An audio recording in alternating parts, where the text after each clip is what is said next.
In this video, we'll be breaking down 3 hours of Rick and Morty facts from the greatest episodes. Let's get started. First up, we've got the Ricklantis Mixup, an episode that barely features the main Rick and Morty at all. The Ricklantis Mixup barely shows the main Rick and Morty. The Ricklantis Mixup stands as one of Rick and Morty's most ambitious episodes because it completely abandons the main characters for an entire episode. Rick and Morty prepare to visit the lost city of Atlantis when 2 visitors interrupt them. Rick K22 and his Morty arrive through a portal asking for donations to help rebuild the Citadel of Ricks. Rick immediately refuses and explains that he murdered everyone in charge of the Citadel and left it to rot. The visitors leave, and Morty wonders what life is like for the Ricks and Mortys still living on the Citadel. Rick dismisses this idea and opens a portal to Atlantis, declaring that anyone still exploring the Citadel is either stupid or held hostage by terrible ideas. They leave for their adventure, and the episode shifts entirely to the Citadel. The Citadel is still under construction after the massive damage from earlier events.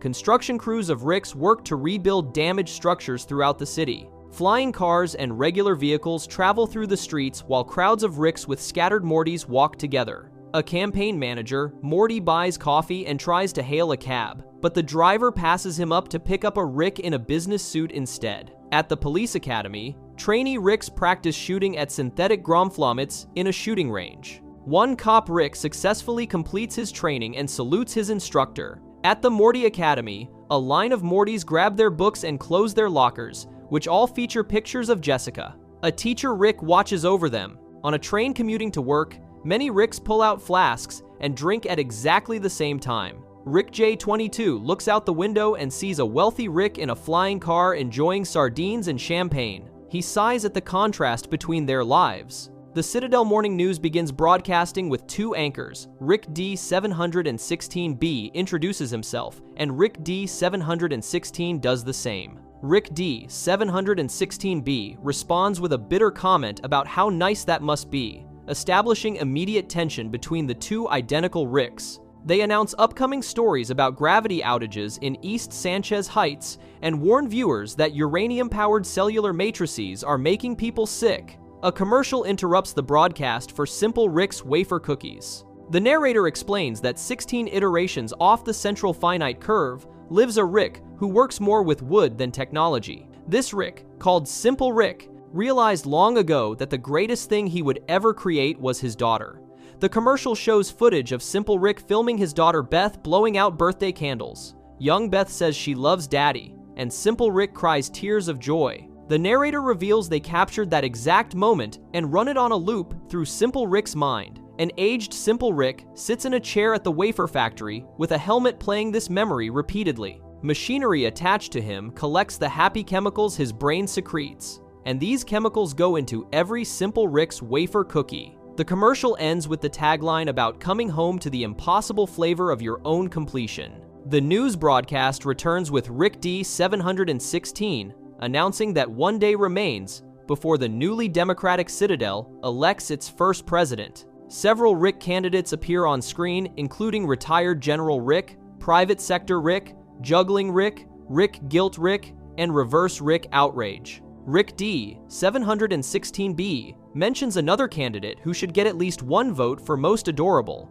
Footage shows candidate Morty visiting hospitalized Mortys for photo opportunities. The anchors describe him in his little Morty suit waving to the press and call him a little jackass. They play audio from his speech, but instead mock him by saying he's probably saying things like he's going to lose the election. Both Rick anchors laugh at candidate Morty's expense. At the Morty campaign headquarters, the Morty campaign is watching this news report. Campaign manager Morty turns off the television and tells candidate Morty they had a good run, but it's time to pull out of the race. Candidate Morty responds that he feels confident about tonight's debate. Campaign manager Morty insists he shouldn't feel confident and should be terrified instead. Candidate Morty suggests his campaign manager should find a little faith. Campaign manager Morty calls after him, saying he doesn't get paid to have faith, and points out they're the same age. A Morty Pride parade marches down the street, with Mortys holding signs, while a few Ricks watch from the sidewalks. Cop Rick stands outside Cafe Sanchez, drinking coffee, when a police cruiser pulls up and nearly hits 2 Mortys, who run out of the way just in time. The window rolls down, revealing Cop Morty behind the wheel. Cop Rick apologizes and says he was expecting someone else, likely a Rick partner. Cop Morty explains, lesson 1 for the rookie is to expect the unexpected, and tells him to get in the car. As they drive slowly through a cluster of Mortys from the parade, one Morty jumps against the hood, shouting that Mortys are human. Cop Morty yells at him to get off the car and calls him a rickless animal before pulling a lever that sends a taser shock through the Morty, who falls off the hood. The other Mortys disperse as Cop Morty resumes driving. He comments that the election has these yellow shirts more riled up than a picture day, Jessica. Cop Rick calls this treatment pretty harsh. Cop Morty tells him to report it because nobody gives a fuck. Cop Rick says it makes him sad to hear a Morty cop calling Mortys animals. Cop Morty responds that it makes him sad to see another Rick cop buying into sensitivity training. Cop Rick feels glad to know there are more cops like him who care. Cop Morty darkly hints there was one other cop like that, which is why the passenger seat was empty before Rick arrived. A holographic dispatch Rick appears on the dashboard, announcing a robbery at 5th and Burp Avenue. The dispatch vanishes. Cop Rick notes that's in Mortytown, a rough area. Cop Morty responds to dispatch that Unit 7 is on the way. As they drive off, Cop Morty casually tasers an innocent bystander Morty with the cruiser just because he can. At the Morty Academy, Teacher Rick conducts a class where he makes students repeat phrases to train them for their future Ricks. He says, "Good idea, Rick," and all the students repeat it back to him. He says this is a great adventure, and they repeat that too. When he says, "I love being your new Morty," the students begin repeating until one student named Slick substitutes the word farty instead of Morty at the end. Slick and the other students laugh at this joke. Teacher Rick walks to Slick's desk and mentions how amusing this is, almost as amusing as when Slick's first Rick was decapitated on Zorpathian 9. Slick's smug face becomes downcast immediately. Teacher Rick asks if it was his third Rick and how many Ricks Slick has had total. Slick quietly answers 5 Ricks. Teacher Rick notes that Slick is top of the class in something, and all the other Mortys besides Slick laugh at him. Teacher Rick announces that tomorrow the students will transfer to their new Ricks, and hopefully, these will be their last assignments. A student called Tall Morty raises his hand and asks if he graduated this time yet. Teacher Rick says anything is possible for Tall Morty with an exasperated tone, and the other students laugh again at Tall Morty's expense. The bell rings and everyone leaves the classroom except Slick, Lizard Morty, Fat Morty, and Glasses Morty, who stay behind. Lizard Morty comments they won't be seeing each other after this graduation. Slick suggests they make their last day count by going to the Wishing Portal, a legendary location on the Citadel. Glasses Morty dismisses it as a myth that doesn't exist. Fat Morty insists it's not a myth because his first Rick's fourth Morty knew a Rick whose Morty went there.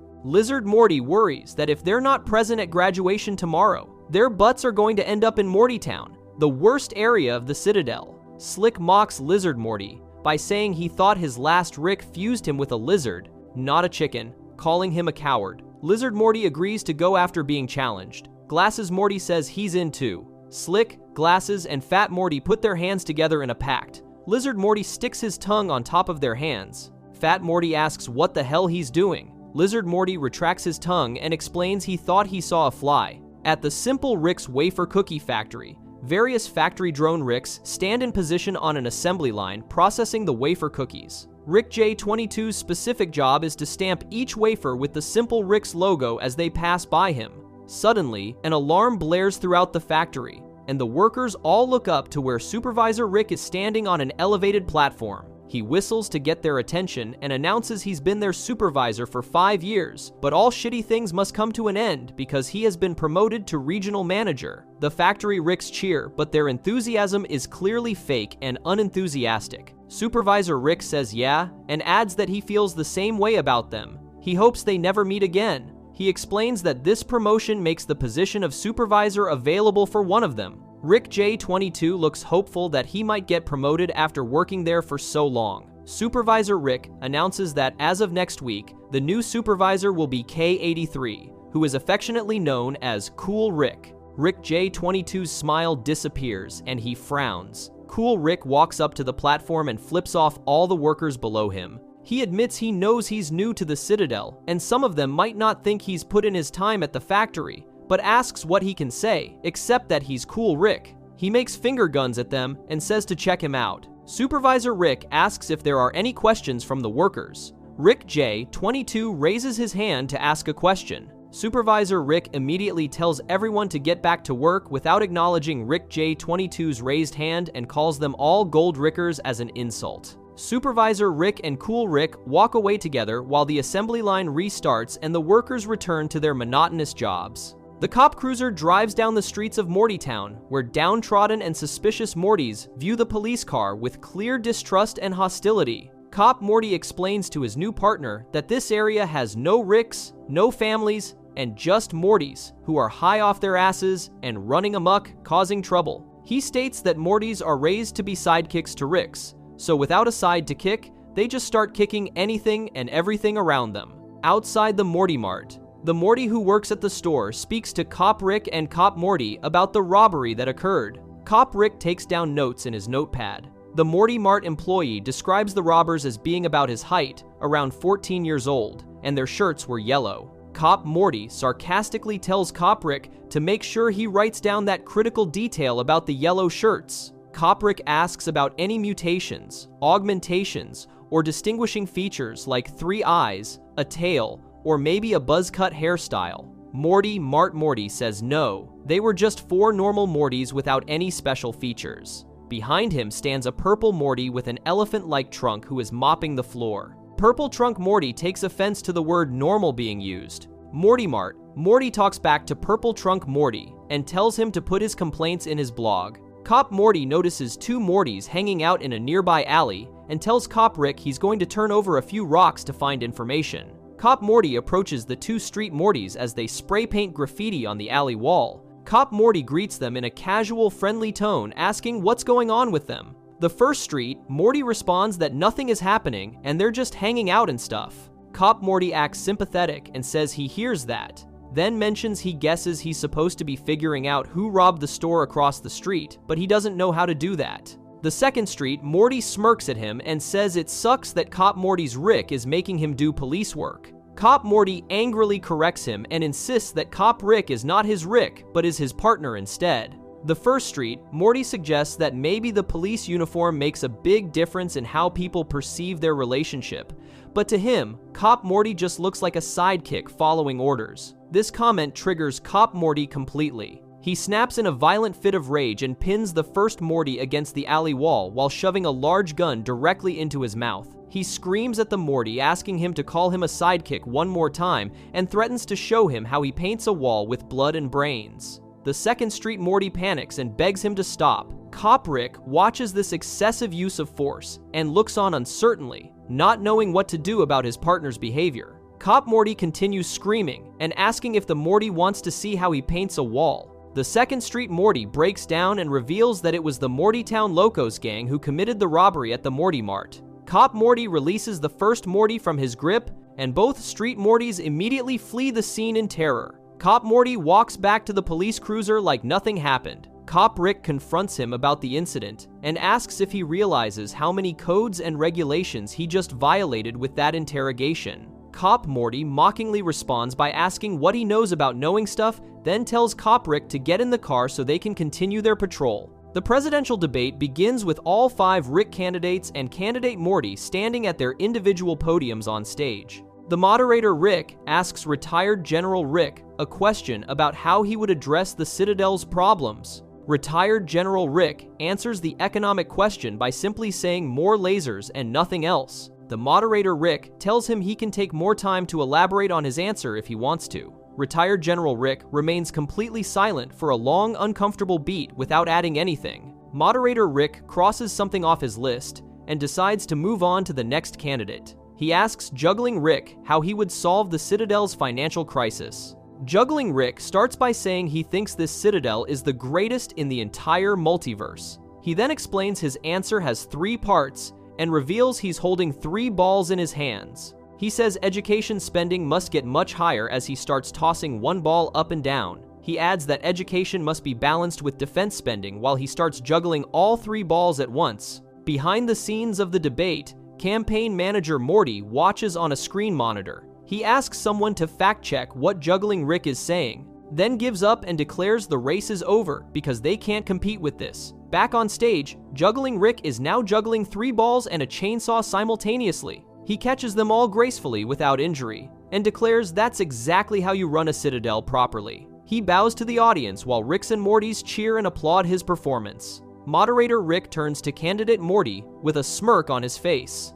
He presents the problem that the number of displaced Mortys is soaring, while Rick's satisfaction levels are plummeting, and the divide between the two groups has never been wider. He sarcastically asks candidate Morty to solve that problem real quick for everyone. The audience laughs at the impossible question, but candidate Morty remains completely calm and composed. He states clearly that he doesn't see a divide between Ricks and Mortys at all. Retired General Rick calls this response a shocker in a sarcastic tone and then farts loudly. Reverse Rick Outrage says he would like to offer a rebuttal to that statement and also farts. Rick Guilt. Rick says that, gentlemen, they can all agree on one thing, and he farts twice. He notes it came out as 2 things, but they get the idea. All the Rick candidates laugh together at their fart jokes except for candidate Morty, who remains serious. Candidate Morty asks if they're finished with their childish behavior. He continues his speech by explaining that the division he sees is between the Ricks and Mortys who like the Citadel divided and the rest of them who want unity. He says he sees this division everywhere he goes on the Citadel.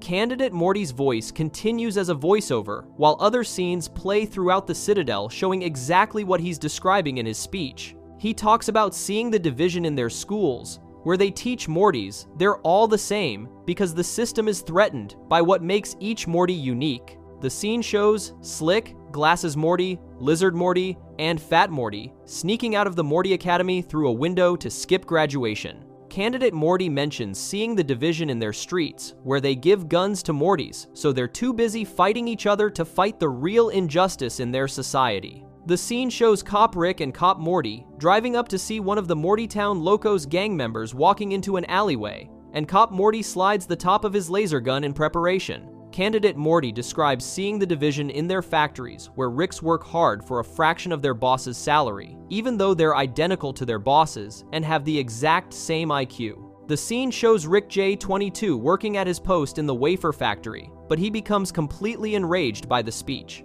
He breaks off a piece of machinery to use as a weapon and storms into Supervisor Rick's office, where Supervisor Rick is watching the debate on his monitor. Rick J22 shoots Supervisor Rick to death with the makeshift weapon. He then sees numerous other Ricks witnessing his violent actions through the office window. Candidate Morty states that the Citadel's real problem isn't homeless Mortys or outraged Ricks at all. Rick J22 says holy shit out loud as the factory alarm starts ringing throughout the building. He runs out of the office quickly and enters the flavor core chamber where Simple Rick is kept. A Rick worker shouts to everyone that Rick J22 is headed for the flavor core. Rick J22 puts the entire chamber on lockdown mode and activates a red force field barrier around the chamber to keep everyone out. He encounters Simple Rick sitting in front of him and slumping down on the floor, still attached to his machinery. Candidate Morty declares he has a message for those Ricks and Mortys who are feeding on the Citadel's debt. His message comes from the Ricks and Mortys, keeping the Citadel alive, from those who believe in this Citadel to those who don't believe. His final line, delivered with confidence, is that the believers outnumber the non-believers. The debate audience bursts into enthusiastic applause and cheering. Backstage, after the debate, campaign manager Morty watches the overwhelming positive reaction and says holy shit in disbelief. Candidate Morty walks backstage toward him. Campaign manager Morty says he doesn't believe it and can't believe what just happened with that speech. Candidate Morty agrees and puts a hand on his campaign manager's shoulder. He says that's exactly why campaign manager Morty is fired from the campaign. Candidate Morty walks away, leaving his former campaign manager standing there. Campaign manager Morty looks absolutely crushed and devastated. Juggling Rick approaches him and says it sounds like he's looking for work. He offers campaign manager Morty a very enticing compensation package. He sets down his bag on the ground, unzips it, and pulls out 3 juggling clubs from inside. He says first they should talk about benefits while juggling the clubs. Before we move on, make sure to subscribe if you're enjoying this breakdown. Moving on, we have the fact that Total Rickall's parasites can only generate positive memories. Total Rickall introduces one of Rick and Morty's most creative threats through memory parasites that infect the Smith family home. The episode begins with the family eating together when Jerry checks his email and discovers someone bought them airline tickets. A man named Uncle Steve takes credit for this surprise gift, explaining he wanted to thank the family for letting him live with them all this time by treating everyone to a vacation to Paris. The entire family thanks Uncle Steve enthusiastically and calls him the best uncle ever. Rick enters the room and dumps glowing rocks into the kitchen trash. Jerry complains about having glowing rocks in the kitchen trash. Rick responds that he doesn't like Jerry's unemployed genes in his grandchildren, but life is made of little concessions. Jerry starts to argue back when Uncle Steve interrupts and tells Jerry he'll land on his feet and some company will thank their lucky stars they hired his little brother. Rick immediately asks who the fuck Uncle Steve is. Jerry responds that Uncle Steve is his goofy brother who has been living in the house for almost a year now and asks if Rick is losing his mind. Uncle Steve jokes that someone has been spending too much time around glowing rocks. Everybody except Rick laughs at this joke. Rick pulls out a gun and shoots Uncle Steve directly in the head without warning. The entire family screams in shock and horror. Morty yells at Rick, asking what the hell he just did. Rick tells everybody to relax for a second and explains there's no such thing as an Uncle Steve. He reveals that Uncle Steve is actually an alien parasite. Uncle Steve's body transforms into a blue and purple worm-like creature that spews pink liquid all over Jerry. Beth and Summer gasp in shock at seeing this transformation. Jerry insists he's known Uncle Steve his whole life. Rick puts on a pair of gloves and places the creature's body on the table where it continues spewing pink liquid. He examines it and explains these telepathic little bastards embed themselves in memories and use those memories to multiply, spread out, and take over entire planets. He calls it disgusting. Morty asks in disbelief if Steve wasn't real. Rick confirms Steve is a real piece of shit and explains this is a big parasite, meaning someone probably tracked it in last week on the bottom of their shoe or on a piece of alien fruit. Summer asks, who tracked it in? Rick tells Summer to get off the high road and reminds her they all got pink eye because she won't stop texting on the toilet. Morty says Uncle Steve taught him how to ride a bike. Rick explains that Steve didn't teach him anything, but instead put that memory in Morty's brain so the parasite could live in their house, eat their food, and multiply. Rick warns they could be infested with these things, and they need to keep an eye out for any zany or wacky characters that pop up. Mr. Poopy Butthole suddenly appears and says, whatever Rick wants, they're here to help. Rick thanks Mr. Poopy Butthole and says he always could count on him. Mr. Poopy Butthole passes a cartridge case to Rick, who loads it into his gun. In the living room, after the theme song, the Smith family and Mr. Poopy Butthole search for more parasites while Rick does a head count. Rick announces there are 6 of them and that's it. He lists himself: Morty, Jerry, Beth, Mr. Poopy Butthole, and Summer. Mr. Poopy Butthole suggests maybe Rick got the first parasite in time. Rick says they can't afford to chance it. Rick presses a button on his watch, and all doors and windows in the house get sealed off by blast shields that slam down. Beth asks her dad why their house has blast shields. Rick tells her to trust him because she doesn't want to know how many answers that question has. Mr. Poopy Butthole says it feels claustrophobic, and the situation reminds him of that time they all got stuck in the elevator together after the Hulk musical. A flashback begins showing the family stuck in an elevator. Jerry wears Hulk gloves and punches the elevator buttons repeatedly. Morty holds his crotch, trying not to pee himself. Beth tells Jerry that buttons don't work better if you hit them harder, and foam fists don't make you strong. Jerry responds that he knows, and says friends make you strong, because he watched the same musical she did. Rick asks why he couldn't bring his portal gun. Morty asks why all the drinks had to be extra large, and then realizes the Hulk reference about large drinks. Summer tells Morty to just pee his pants because she did it the minute they got stuck. Everyone stares at Summer. She tells them to shame her, but at least when she's disgusting, it's on purpose. Mr. Poopy Butthole tells everyone they're going to be fine and he's always been there for them and always will be. A man named Cousin Nicky suddenly appears and asks if somebody called for repairs. Everyone cheers and yells Cousin Nicky's name. Nicky introduces himself saying he's walking here, though he's actually crouched in the elevator shaft, but still says he's walking here. Everyone laughs. The scene cuts back to the present in the living room. Cousin Nicky comments it's true, they really do get into crazy situations as a family, mostly when they're cooped up like this. He suggests maybe Mr. Poopy Butthole is right, and they should get some fresh air. Morty tells cousin Nikki that he heard Rick say they have to stay quarantined until they know there are no more of these parasites. Nikki says he hears Morty and explains back in Brooklyn they have a saying, which is, "They're walking here." Everyone laughs. Jerry calls out Nikki's name right before Rick shoots Nikki in the shoulder. Nikki gasps and groans as he reverts back into a parasite. Morty asks in shock if cousin Nikki was a parasite. Rick explains there's supposed to be 6 of them, so if there are 7 people, then that means somebody isn't real. Beth asks how Rick knew it was Nikki. Rick admits he guessed, which is why he aimed for his shoulder instead of killing him immediately. Beth asks if they can't trust any of their memories now, and mentions that Nikki was the reason they found that old Nazi submarine. She asks if that didn't even happen. Jerry insists, of course it happened. A flashback begins showing Morty, Rick, Jerry, Beth, and Nikki tied up while a Nazi stands before them.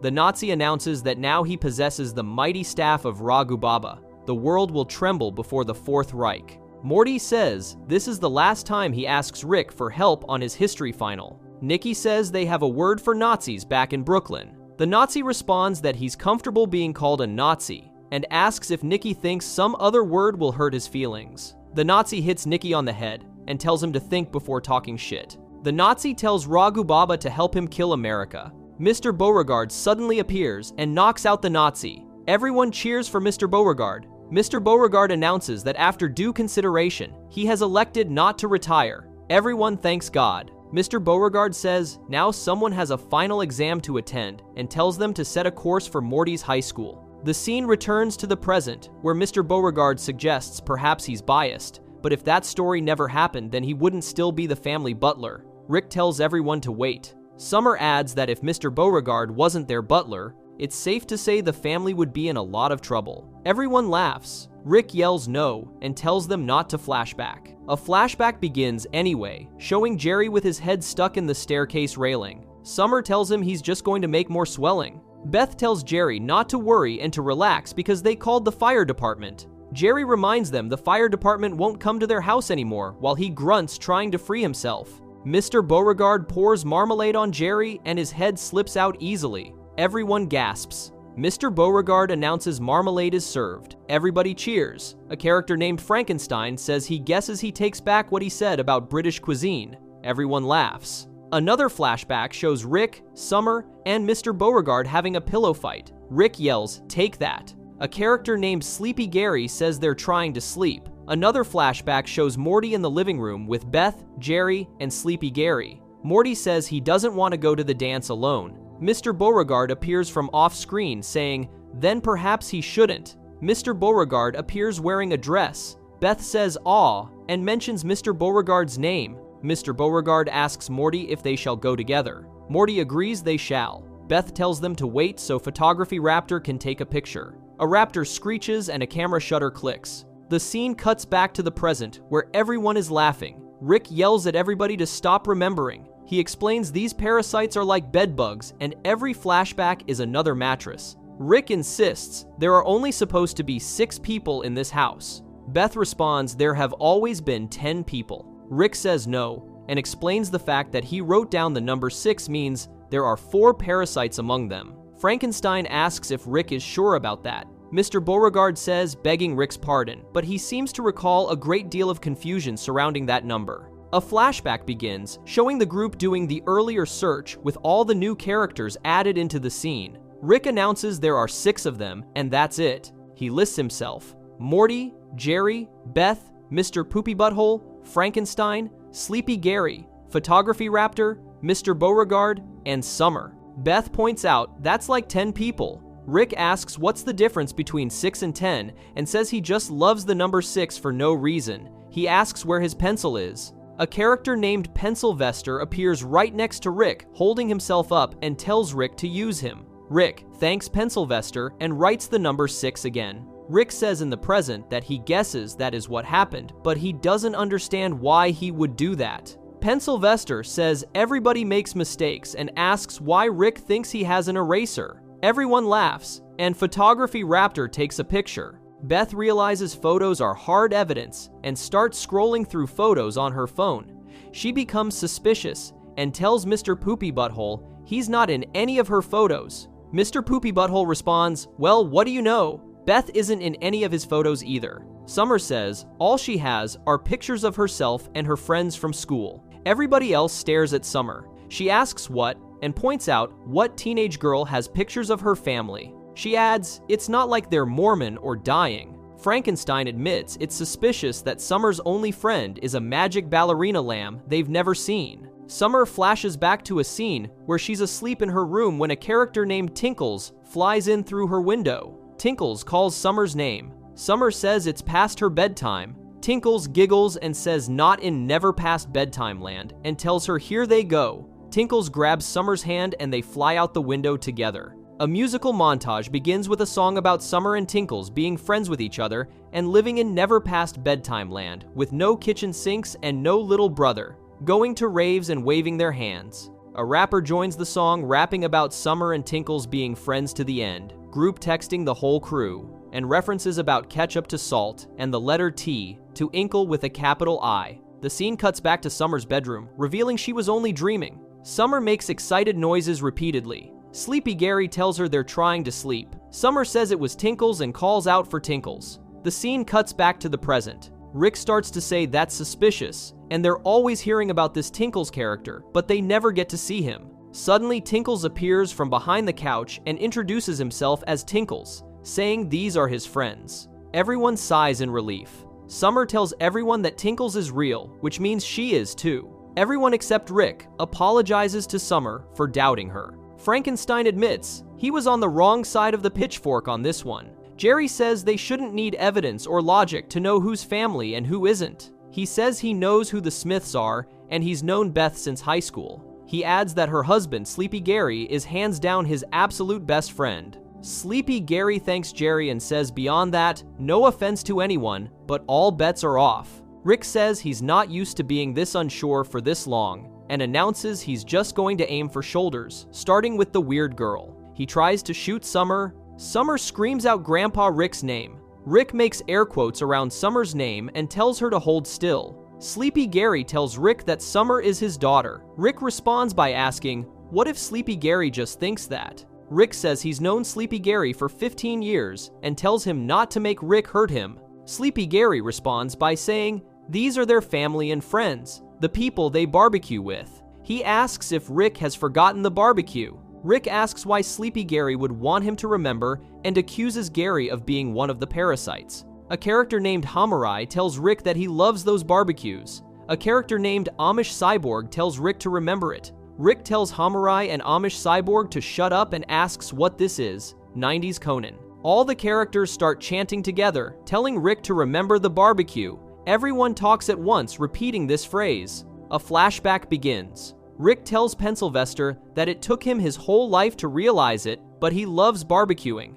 Pencilvester tells Rick he's good at it. Rick says to watch him because he's like Tom Cruise from Cuisine, or whatever that movie is called where he makes drinks. Rick checks himself out and repeats he's like Tom Cruise from Cuisine. He asks if that's what it's called. Pencilvester says wow and tells everybody to give it up for the Grill Master Rick. Everyone starts chanting Rick's name. Rick says wait, and the scene cuts back to the present where Rick is breathing heavily. He yells no and says shoot. He comments that now the room looks like a Where's Waldo page and asks if anyone can find him. He tells everyone to check out all these zany characters and says they'll be right back after these messages, as if breaking the fourth wall. Sleepy Gary suggests Rick should put down the gun and they should get him to a doctor. He asks what Rick says about taking down these blast shields. Everyone agrees. Rick says he can't do that. He tells everybody to listen to him and explains he doesn't know if any of them are real, but this house has been infested with fake loved ones that spread through fake memories,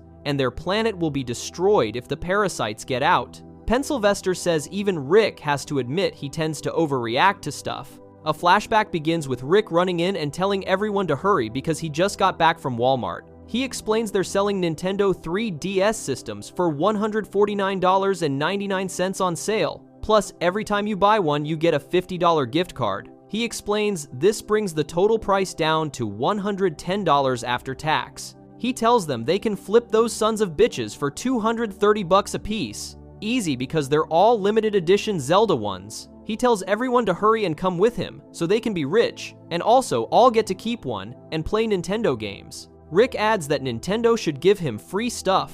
The scene cuts back to the present. Rick admits yes, he definitely remembers doing that, but also he would never do that. Pencilvester tells Rick not to overreact. Jerry asks Sleepy Gary for a word. Sleepy Gary agrees. He tells Rick to keep a level head and says he'll tell Rick a secret about Frankenstein, which is that he's actually Frankenstein's monster. Rick looks at Frankenstein, who pounds his fist. Jerry tells Sleepy Gary that his head is filled with memories of their friendship. He says he's convinced that Gary is Beth's husband and he's Gary's friend, but if those memories can't be trusted, then he trails off. Sleepy Gary tells Jerry to just say it. Jerry asks Sleepy Gary how they know Jerry is real. Sleepy Gary responds, Jesus Jerry, and says, no, Jerry is real. He tells Jerry to look at him and says he doesn't know which way is up out there, but he knows them, and Jerry is real. Gary tells Jerry to remember their vacation. Jerry flashes back to a scene where he and Gary are relaxing on a boat on the coast during a sunset.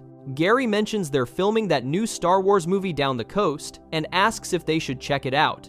Jerry says, sure, why not? Gary drinks while Jerry drops his bottle. Both men reach for the bottle at the same time and their hands meet. They look into each other's eyes. Gary suggests maybe they'll see Chewbacca. Jerry says he'd like that. They begin kissing and fall out of frame onto the deck of the boat. Jerry asks what they're doing. The scene cuts back to the present. Jerry tells Gary he doesn't give a damn what else happens out there because the two of them are going to survive this. Sleepy Gary agrees. Jerry reminds him they agreed never in the house. The scene transitions to the living room where Rick is pointing his gun at random people. Frankenstein compliments Rick's cool watch and asks if he can check it out. Rick starts to say no thanks, but Frankenstein grabs it. Rick grunts. Rick accuses Frankenstein of trying to figure out how to lower the blast shields. He asks if anybody finds it suspicious that a lot of people in the room can't wait to get out.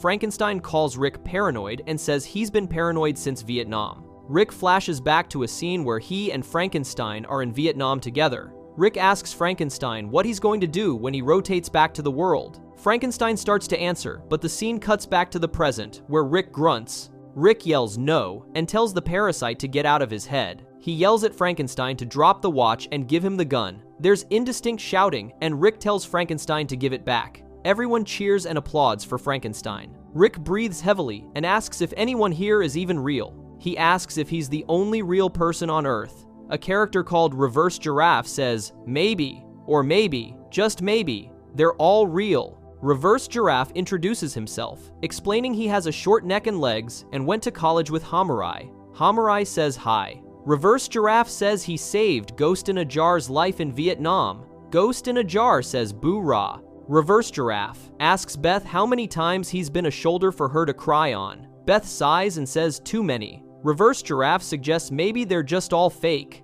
A character named Mrs. Refrigerator says that doesn't make no sense. Reverse Giraffe continues by saying, or maybe there's only one deceiver here, which is the person who keeps telling them the path to salvation is being held prisoner and mistrusting each other. Rick tells them not to blame him because he tried to shoot Summer 10 minutes ago. Reverse Giraffe says he knows they all have beloved memories of Rick, but asks if they're really supposed to believe that a mad scientist inventor with a flying car just showed up on their doorstep after being gone for years. Morty agrees and says, Rick does have a lot of really weird made-up sounding catchphrases. A flashback begins, showing Rick saying various catchphrases. He says wubba lubba dub dub, then Ricky Tikki Tavi Biatch, then that's the way the news goes, then hit the sack jack, then uh-oh somersault jump, then AIDS, then that's why he always says shum shum schlipty dop, then grass tastes bad, then no jumping in the sewer, then burger time, then rubber baby baby bunkers.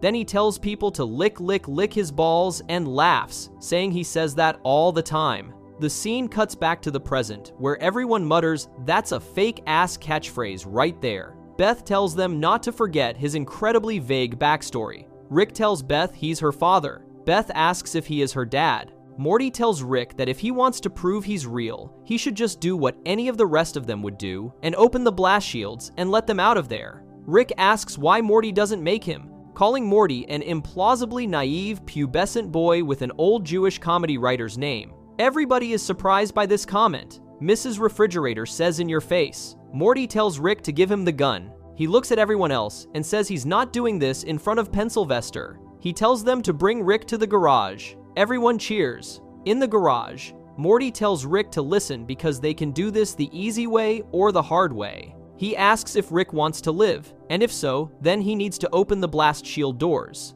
Rick tells Morty to shut up and calls him a brainwashed little turd that might not even be real because Rick is brainwashed too. Morty says this isn't easy for them, and they all remember Rick as a friend. Rick asks, "Oh really?" and says he remembers Morty as a whiny little piece of shit. Morty challenges him back. Rick continues that he has about 1,000 memories of Morty's dumb little ass, and about 6 of them are pleasant. He says the rest is annoying garbage. Rick tells Morty to do them both a favor and pull the trigger, repeating "do it" and calling Morty a motherfucker while telling him to pull the fucking trigger. Morty suddenly shoots a character called Baby Wizard who screeches as he dies. A character called Duck with Muscles says "wow" and mentions Baby Wizard was a parasite who set him up with his wife. Morty shoots the duck, who also screeches and dies. Rick asks, "What the hell just happened?" Morty explains he figured it out, and the parasites can only create pleasant memories. He tells Rick he knows Rick is real because he has a ton of bad memories with him.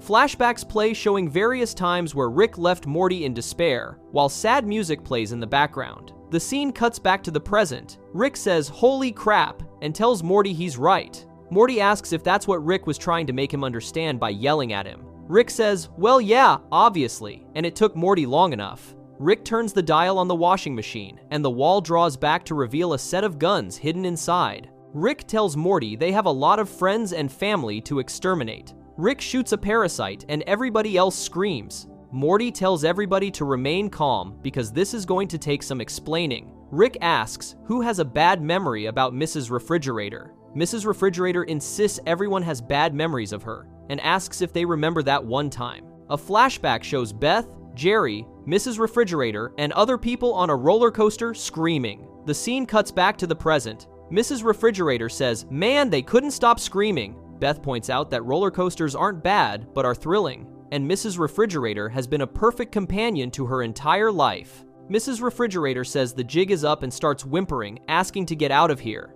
She screams and screeches as Beth shoots her. Everyone gasps. Rick tells everybody to get back and says, "If you're not a parasite, you have nothing to fear." He asks, "What about Summer?" Summer asks why she's always his go-to target. Morty flashes back to a scene where he's hosing the backyard. Summer comes outside behind Morty and kicks him between the legs. Morty grabs his crotch and falls over in pain. Summer tells him to never go in her room again. Morty insists he didn't. The scene cuts back to the present. Morty says Summer is real, and she's his bitch of a sister. Summer says nice sarcastically. Summer flashes back to a scene where she walks into her parents' room wearing a dress and earrings with her hair done. She starts to ask her mom if she's driving her somewhere, but stops when she sees Beth lying on the bed drunk and holding a bottle of wine. Beth asks, "Yeah, what time?" in a confused way. Summer asks, "Oh my god, if her mom is drunk." Beth belches and asks in a slurred voice if Summer is her life coach. Summer asks her what. Beth rolls over to get out of bed and accidentally hits Summer in the face with the wine bottle. Summer screams, "Oh God," repeatedly. Beth asks if Summer is okay and says she didn't mean to do that. Summer cries that she's going to have a bruise and it's picture day. Beth tells her it's not picture day and not to overreact because she can clean it up. Summer sobs that she wants the police to take her. The scene cuts back to the present. Summer tells Morty to give a gun to the lady that got pregnant with her too early and constantly makes it their problem.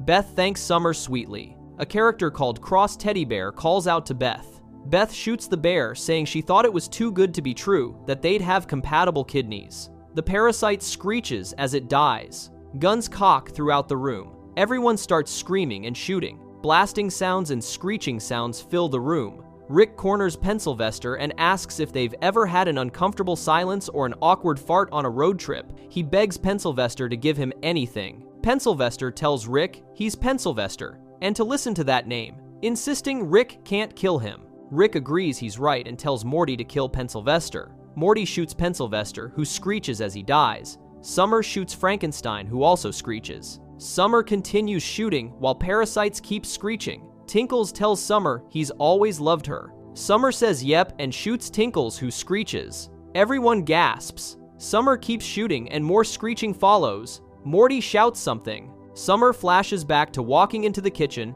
and turning on the light where she sees Morty masturbating. Summer says, "Oh my god." Morty says he thought she went to a concert. Summer asks why he's doing it in the kitchen. Morty yells that he does it everywhere and to stop shaming him. Summer says he's not the victim here. Morty yells that he hates her and was thinking about her friend Grace. Summer screams. The scene cuts back to the present with more shooting and parasites screeching. Mr. Beauregard tells Master Rick to remember when he wasn't going to shoot him. Rick shoots Mr. Beauregard, who screeches. Rick says he guesses he did the butler and laughs, asking if that scans as a joke.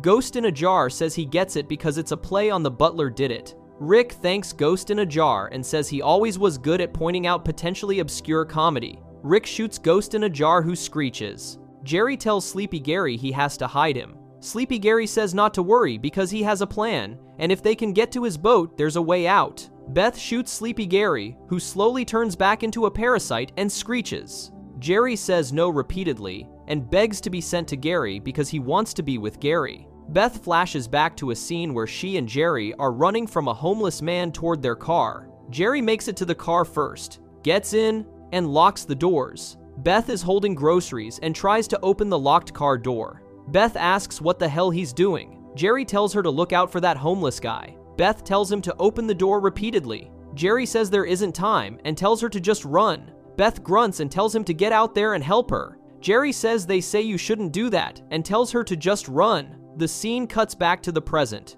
Beth says sorry to Jerry and tells him he's real. Jerry cries that he's a parasite. Beth says, yeah, but he's real. Jerry tries to kiss Beth. Beth says she needs time to forget about Sleepy Gary. Jerry agrees he does too. Rick opens the blast shields. He tells everyone from now on they should all be careful to wash their hands when they get back from outer space, and that goes for everyone. Jerry says this is depressing because they killed every good person in the house, and they're what's left, asking what a family they are. Rick says at least they're real, and they're real. Then says, Ricky Tikki Tavi. Mr. Poopy Butthole says, ooh wee amen to that, and announces this little poopy pants is hungry. He asks if somebody will pass him a pork chop. He starts chomping on food. Mr. Poopy Butthole asks if something is wrong while looking at Beth. Beth shoots Mr. Poopy Butthole in the chest. Mr. Poopy Butthole flies into the wall, bleeding and screaming before hitting the ground. Rick yells no at Beth. Mr. Poopy Butthole says, oh fuck. Beth starts to say, wait, but she thought something. Mr. Poopy Butthole asks Beth why she did this. Jerry calls for an ambulance, saying there's been a shooting, and his wife shot a longtime family friend. Mr. Poopy Butthole keeps asking why. Summer repeats, oh my god, 3 times, saying Mr. Poopy Butthole's name. Beth tries to explain she thought something. Morty tells Mr. Poopy Butthole to keep breathing. Mr. Poopy Butthole asks what's happening. Morty tells him to look at him and not to fall asleep. Mr. Poopy Butthole asks if this is what bleeding to death is and says, oh wee, asking if this is how he dies. Rick says, oh geez, and oh my god. Mr. Poopy Butthole asks why Beth would do this to him and says it's not supposed to hurt. He says he thought something as a siren wails in the background. He says, ooh wee. Beth runs into the kitchen and pours a glass of wine while trembling and bawling, getting wine everywhere as she completely breaks down. Before we move on, make sure to subscribe if you're enjoying this breakdown. Moving on to The Wedding Squanchers, which ends with Rick turning himself in. The Wedding Squanchers opens with the Smith family sitting around a table having cereal for breakfast together. Jerry announces that the trick to cereal is keeping 70% of it above the milk. Beth tells Jerry to get a job. A knock is heard at the front door. Rick suggests why doesn't Jerry get the door since he's the man of the house and doesn't have a job. Jerry sighs and stands up to answer the door. Jerry opens the door and flinches in fear as a large brain-resembling automated delivery mechanism called a courier flap hovers into the house and makes its way into the dining room. The courier flap speaks in an automated machine voice and announces it has a delivery for Rick, Morty, Summer, Beth, and Jerry. Summer drops her spoon upon seeing the courier flap and asks what that gross thing is. Rick explains it's a courier flap, which is like the intergalactic version of UPS but less off-putting. Rick reaches his hand into the courier and retrieves a metallic egg-shaped item. He yells, oh shit, and explains it looks like an egg bite from Bird Person. He says it must be time for Bird Person's annual Oscar party. Rick adds that their TV signals take light years to reach Bird Person's planet, so nobody should tell him that Braveheart wins. Rick cracks the egg open like a regular egg. Upon cracking the egg, A miniature hologram emerges with classical music playing in the background, showing videos of Tammy and Bird Person. Bird Person's voice greets them, and Tammy's voice joins in. Bird Person's voice invites them to Planet Squanch for their mate melding ceremony. Rick reacts with disgust and places a napkin over the hologram before taking it to the bin in the kitchen. Tammy's voice continues muffled by the napkin, explaining that if you're not a bird, that means they're getting married. Summer exclaims, "Oh my god," and says her friend Tammy is marrying Bird Person. Jerry asks what the hell a Bird Person is. Morty explains he's Rick's best friend. Rick says they shouldn't get carried away. The courier flap asks if they would like to RSVP or send a gift. Rick declines and says weddings are basically funerals with cake. He adds that if he wanted to watch someone throw their life away, he'd hang out with Jerry all day. The courier flap confirms this as affirmative and says it's returning to sender. It flies toward the front door. Beth tells it to hold on and stay, addressing it as courier flap. The courier flap turns back around and re-enters the dining room, confirming it's staying. Beth tells her dad that he has a friend getting married and that's a big deal. Jerry scoffs and says it's a big deal, Rick has a friend at all. Rick asks what Jerry knows about friendship. The courier flap confirms it's shipping Jerry. It hovers over Jerry and fully shoves him into its underside before flying away through the open front door and into the sky. Beth yells, "Oh God," and asks about Jerry as she runs to the front door. Summer and Morty follow Beth, calling out for their dad. Beth looks into the sky and asks where it's taking him. Rick continues eating cereal and says he assumes Planet Squanch, which is 6,000 light years across the galaxy. Morty says that's insane. Rick agrees and says, yeah, he knows. Now they have to go to the wedding. Rick, Summer, Beth, and Morty fly through the galaxy in Rick's space cruiser while the radio plays techno music. The cruiser flies down through the atmosphere of a clouded planet and lands on the surface of Planet Squanch. A character named Squanchy greets Rick, calling him a psycho bag of squanch. Rick unscrews and drinks from his scotch flask and asks what's up. Morty and Summer greet Squanchy. Squanchy greets them back and turns to Beth, saying she must be Beth. He kisses Beth's hand. Beth holds a suit in a dry cleaning bag and comments that their language has squanch in it a lot. She asks if that becomes tedious and worn out like the Smurf thing. Rick explains that Squanchy culture is more contextual than literal. He says, you just say what's in your squanch, and people understand. Beth says okay, and announces she squanches her family. Rick and Squanchy look at her with disgust and shock. Squanchy says, Beth asks what and insists she does squanch her family. Squanchy tells her to just stop saying it because it's gross. At the wedding reception, various alien guests mingle. A photography cyborg tells guests he's not staring at them because he's a cyborg photographer and they should just act natural. He explains this is a candid shot and he doesn't require a camera. A guest looks away and the cyborg apologizes before turning to another guest and repeating that he's not staring. A squanchy waiter brings a plate with a monkey-like head meal to a female plant alien guest. He opens the lid and reveals plant food inside, which causes the guest to scream and then pass out on the floor. Rick stands up to give a toast. He says, but here's the thing, Bird Person is his best friend, and if Bird Person loves Tammy, well then Rick loves Tammy too. People around them clap and cheer. Beth holds Jerry's hand and smiles. Squanchy takes a collar from his wrist that reads Rick's best friends forever and throws it to the floor in disgust. Rick toasts to friendship, to love, and to his greatest adventure yet, which is opening himself up to others. Summer and Morty cheer to that. Tammy thanks Rick and says, that was beautiful. She explains that she looks around the room and thinks that she's a high school senior from planet Earth marrying a 40-year-old bird person and wonders what that's about. The guests chuckle. Summer cheers for Tammy. Tammy continues that then she thinks, in a lot of ways, she's not a high school senior from planet Earth. She reveals that in a lot of ways, what she really is a deep cover agent for the Galactic Federation, and everyone here is a group of wanted criminals, and this entire building is in a certain sense surrounded. Morty asks, huh? Summer asks, what? Rick says, oh shit. Beth says she doesn't get the metaphor. Jerry tells her he'll explain it later.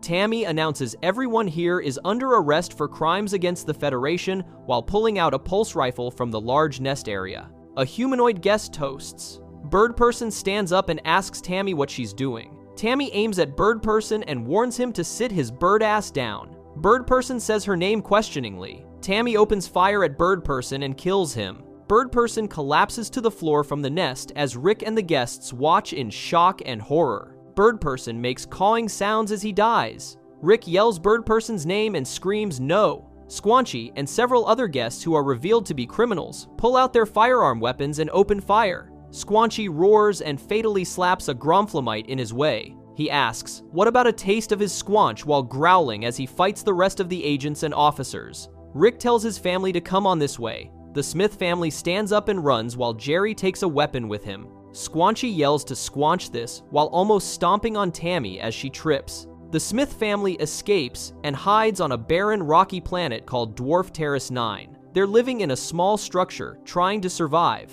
Jerry says he's just saying they keep acting like there's only two options, but there's not. He explains, yes, if they went back to Earth, as long as Rick was out there, the Federation would want to interrogate them. He continues that this is purely hypothetical. But what if they turned Rick into the government? Beth tells Jerry, so help her God, if he ever brings this up again, no more bacon. Jerry responds, there already is no more bacon and this world sucks. He says their life sucks and asks why they're doing this for someone who would never do anything for anyone but himself. Morty says that's not the point and they love Rick, for the most part. Summer agrees and says you don't love people in hopes of a reward. She explains you love them unconditionally. Beth tells the kids that's very good and she's proud of them. Jerry asks them to let him get this straight. He asks for the rest of their lives. No matter how much it hurts them or destroys their children's futures, they're going to do whatever Rick wants whenever he wants. Everyone but Jerry says yes. Jerry yells why.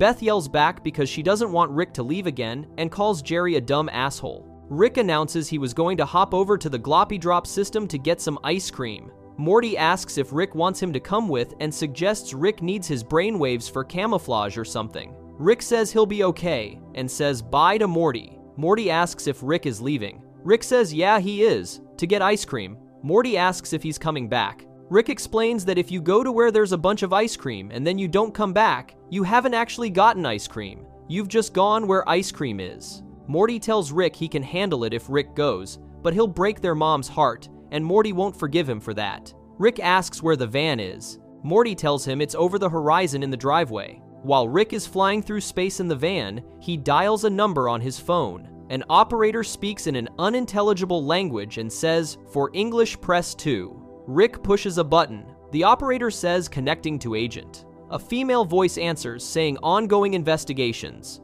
Rick says his name is Jerry Smith and he's from planet Earth. He says he knows the whereabouts of Rick Sanchez, the wanted criminal. The female voice tells him to hold on. The phone is heard ringing as Rick is connected to another officer. An agent named Gribbles answers saying this is Special Agent Gribbles and asks if Rick has a tip about Rick Sanchez. Rick confirms and says Rick Sanchez kidnapped him and his family and left them on Dwarf Terrace 9. He says Rick told them he was going to go to the Plim Plom Tavern. Rick tells the agent to listen. Gribbles asks yes. Rick says he's doing what's right for the galaxy by calling, so if his family comes back to Earth, can they have a normal life? Gribbles responds, they only want Sanchez and his family will be fine. Rick thanks him and says nice. Rick then adds he's Jerry Smith and he loves sucking big sweaty boners and licking disgusting and furry testicle sacks. Gribbles responds, okay. The song Hurt by 9 Inch Nails starts playing in the background. Rick drives to the planet where Plim Plom Tavern is located. Inside the tavern, Rick sits and drinks while looking at a picture of him and his friends at the club. Knowing his friends are gone, he stands up and drops the picture to the floor. He places some currency on the table and walks out at exactly the right time to put his hands up, surrendering to the Gromflemite soldiers who immediately arrest him. Back at the Smith family location on Dwarf Terrace 9, they realize Rick isn't coming back. Beth asks if he's not coming back. Morty says no. The Galactic Federation ships arrive at the planet and land on the surface. Jerry excitedly points out cops. A Gromflemite officer greets them good morning. Jerry is happy about going back to Earth while everyone else is sad because Rick never came back. At Earth's border checkpoint, a Gromflemite receptionist asks how long they'll be visiting Earth. Jerry explains they live here and were just off planet for a wedding. The Gromflemite receptionist points them in a direction, telling them to go that way.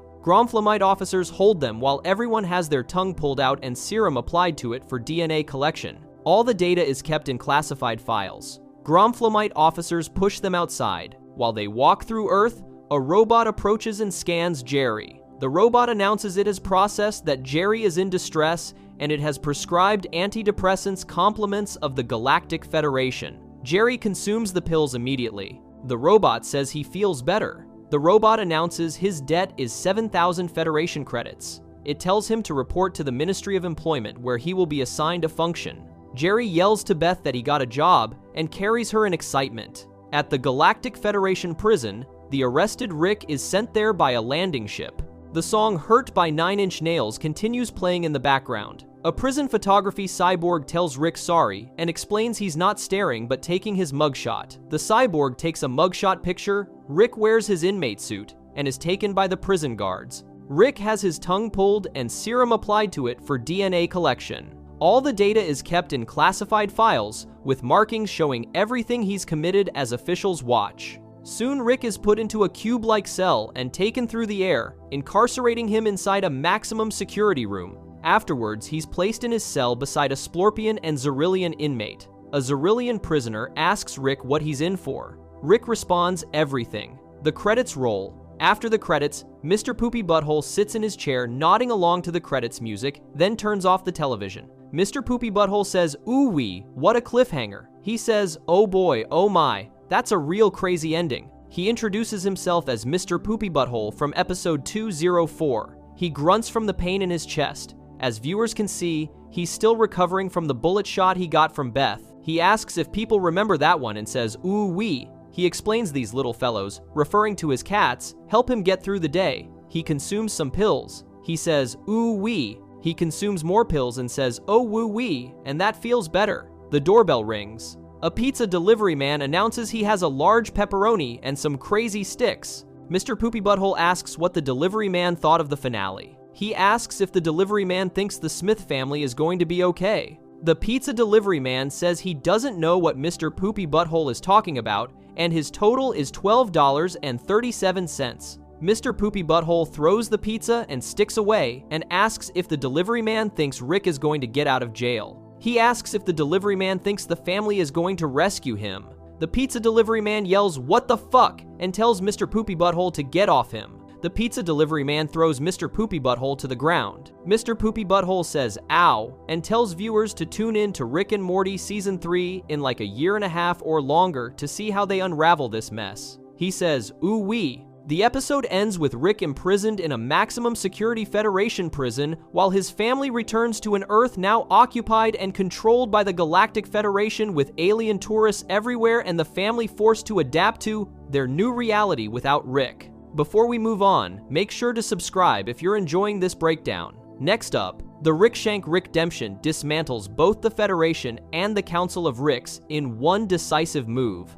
The Rickshank Redemption opens with Rick telling a story about how he escaped from space prison. Morty responds that he wishes he could have been there to see it happen. Rick dismisses this and says who wants to watch a mad scientist use handmade sci-fi tools to take out highly trained alien guards when they can sit here and be a family at Shoney's. Beth tells her dad it's great to have him back no matter where they are, but asks if he wouldn't like to go home. Rick responds that, emotionally speaking, Shoney's is his home. Jerry points out that Rick just got out of prison and asks how much of a step up from prison this restaurant is. Rick tells Jerry to get out of the booth, take all his clothes off, and fold himself 12 times. Jerry immediately agrees and starts grunting while trying to fold himself. Rick comments on 6 folds and asks if they have him in a series 9000. He calls them cheap insect fucks and says they didn't think he was worth their best equipment. A Galactic Federation agent named Cornvelius Daniel chuckles and says he told the Moneybugs that they know who Rick is. He explains that if they want him to get intel out of the smartest mammal in the galaxy, they better give him a decent brainalyzer. Rick says Cornvelius might as well order some pancakes because Rick doesn't see the need to leave this part of his brain. Cornvelius responds that eventually Rick will either relax his cerebellum or the Series 9000 is going to turn it into mush. Rick says Shoney's. Cornvelius mentions the mush option. Rick farts loudly. Cornvelius asks if Rick is relaxed enough. Rick chuckles. Cornvelius says he admires Rick, but Rick farts again. Rick laughs. Cornvelius tries to continue speaking, but Rick keeps farting and laughing repeatedly. A Gromflamite captain asks what's going on. A Gromflemite worker explains it's hard to tell, but Rick may have manifested some sort of butt. The captain asks if Rick can do that. The worker responds that Rick is the smartest man in the universe. The scene transitions to the Smith residence on Earth. Jerry sighs contentedly and tells everyone the Galactic Federation taking over Earth is the best thing that ever happened to this family. He explains he just got his 6th promotion this week, and he still doesn't know what he does. Summer points out that everyone just gets paid in pills, no matter how high they promote him. Jerry responds that when you're not sure what you do for a living, you can make your own rules. Beth tells Summer to show her father some respect because he's pulling down a 6 chewable figure income. A bottle shatters somewhere. A butler named Conroy says he'll get that in a moment and asks how everyone's pills are. He notices Morty has hardly touched his pills. Morty explains he kind of had big pills for lunch and wasn't going to eat any more pills. He thanks Conroy. Jerry says Conroy spoils them. Summer slams her hands on the table and yells that Grandpa Rick wouldn't put up with this. Beth bangs her fist on the table and tells Summer to stop saying his name because he abandoned them. Jerry bangs his fist on the table and yells, "Willem Dafoe," explaining that's the guy he couldn't think of this morning. Beth tells Summer not to make her mistake and not to deify the people that leave you. She explains Summer will end up a horse surgeon in a world controlled by aliens whose medicine keeps horses healthy forever. She sobs and says, "Horses live longer than tortoises now." She asks if that's what Summer wants for herself. Summer says maybe she just wants Beth to care if she runs away yelling. Conroy asks who saved room for Pill Brulee. Jerry says ooh and chuckles. The scene transitions back to Shoney's inside Rick's brain. Cornelius Daniel says he can see why Rick chose this family-friendly restaurant to represent his cerebellum.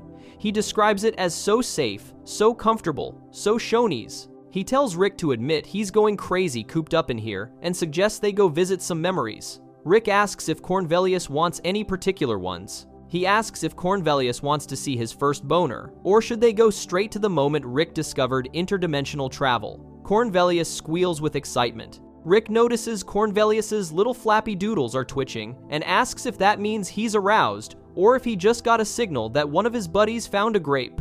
Cornelius confirms it's arousal and says yes, he'd like very much to visit the memory of Rick inventing his portal gun. Rick responds, "Yeah, well, tough titties." Rumbling begins. Cornelius says there's no tougher titty than a psychotic break. Rick responds, that depends on who breaks first, him or the titty. Cornelius asks about someone special, Rick remembers. He asks if that's Rick's memory of her out there between where Rick was on 9/11 and his favorite sports blooper. Whooshing sounds occur. Cornelius explains that if they stay here, Rick will die along with all his memories. He says if Rick takes him where he wants to go, she'll be there too. Rick says the day he invented the portal gun is the day he lost her. Cornelius responds that sounds cool because he can get what he wants and Rick can say goodbye. Rick sighs and agrees, but says he's driving. A memory shows Rick on 9/11 saying something was being used as an excuse to strip away freedom. The scene transitions to the garage in the Smith residence. Morty asks Summer what she's doing. Summer explains that Grandpa Rick must have some secret lab with laser guns and jetpacks and a space tank. She says they can go break him out of prison. She points to dead flies and suggests maybe if they arrange them in a certain order, it plays a hologram or opens a secret door. Morty tells Summer she's freaking him out.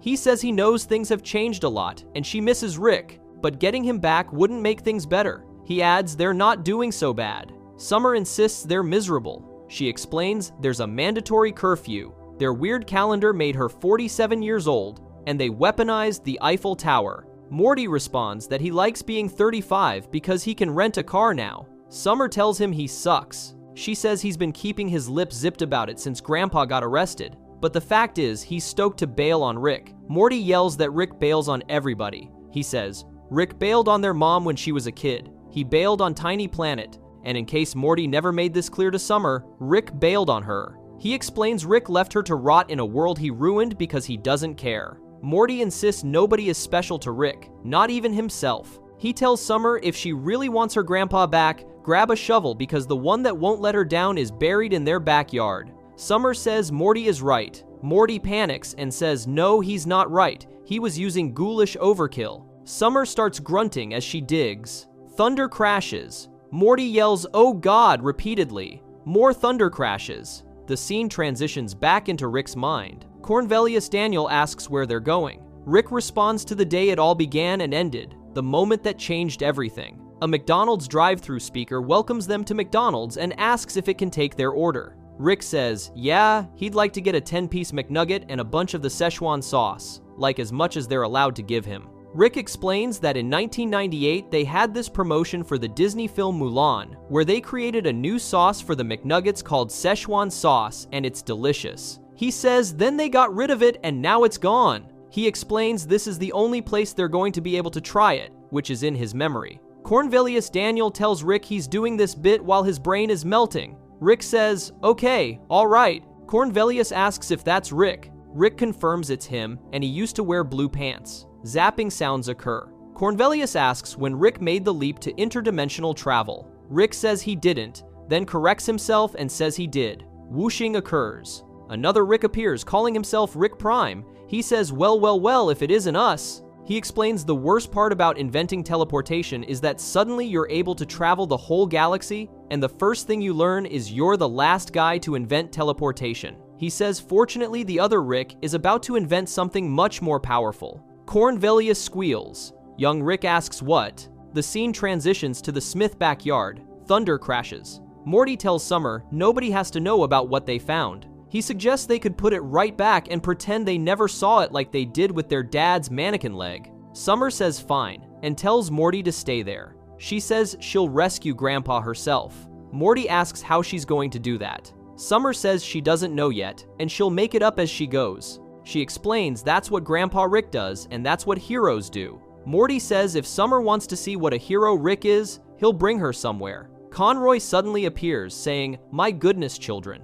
He switches to a stern robotic voice and tells them to relinquish the illegal technology to the nearest Federation representative. He switches back to his normal voice and says, then they'll all play balderdash. Both kids whimper and scream. Whooshing occurs and they're screaming. Morty and Summer teleport to the Prime Dimension. Morty grunts. Conroy says, oh my goodness, repeatedly before crackling sounds occur. A girl who looks exactly like Summer says, oh my god, she has that exact same top. Summer asks what this place is and what's with Hunger Games Summer. Morty explains that's his sister, and this used to be his home. The scene transitions back to Rick's mind. Rick Prime tells young Rick to imagine doing anything he wants, then hopping to a timeline where he never did it. He says imagine going anywhere, anytime, with nobody able to stop him. He says it sounds lonely. Rick Prime responds lonely and calls him dude, saying he has himself, his infinite selves. He describes it as a non-stop party where all the guests are the only person they like.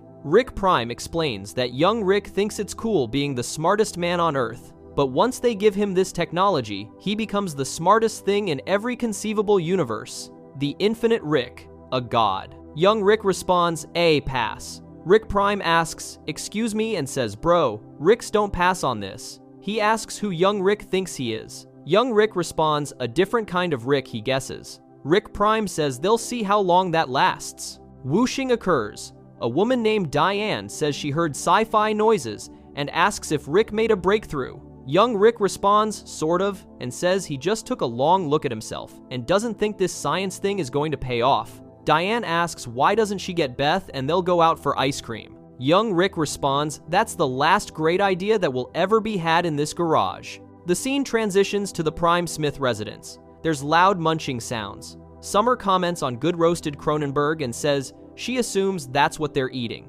She tells the feral-looking Beth she can't believe Rick did this. Morty explains these are the parts of Rick's adventures you don't get to see, the parts he leaves behind. He says it's been great, and he really only wanted to stop by for a quick, I told you so. Jerry Prime asks if Morty is looking for something while holding up a device. Morty asks what Jerry is doing with that. Jerry Prime says it stinks of Rick and grunts. Morty yells no and asks why Jerry would do that. He asks what's the matter with these people and calls them backwoods savage morons. Jerry Prime says Morty can never leave and Summer cannot remain. Summer Prime says Summer stinks of Rick. A portal opens and Rick's exit through it. Everyone screams. Morty yells to hold their fire because he's Morty C-137. The Ricks look at each other. A guard Rick says they detected a compromised portal gun and asks where Morty's Rick is. Summer blurts out that he's in prison. Morty says her name in warning. Summer continues that Rick got captured by the Federation and they were going to rescue him.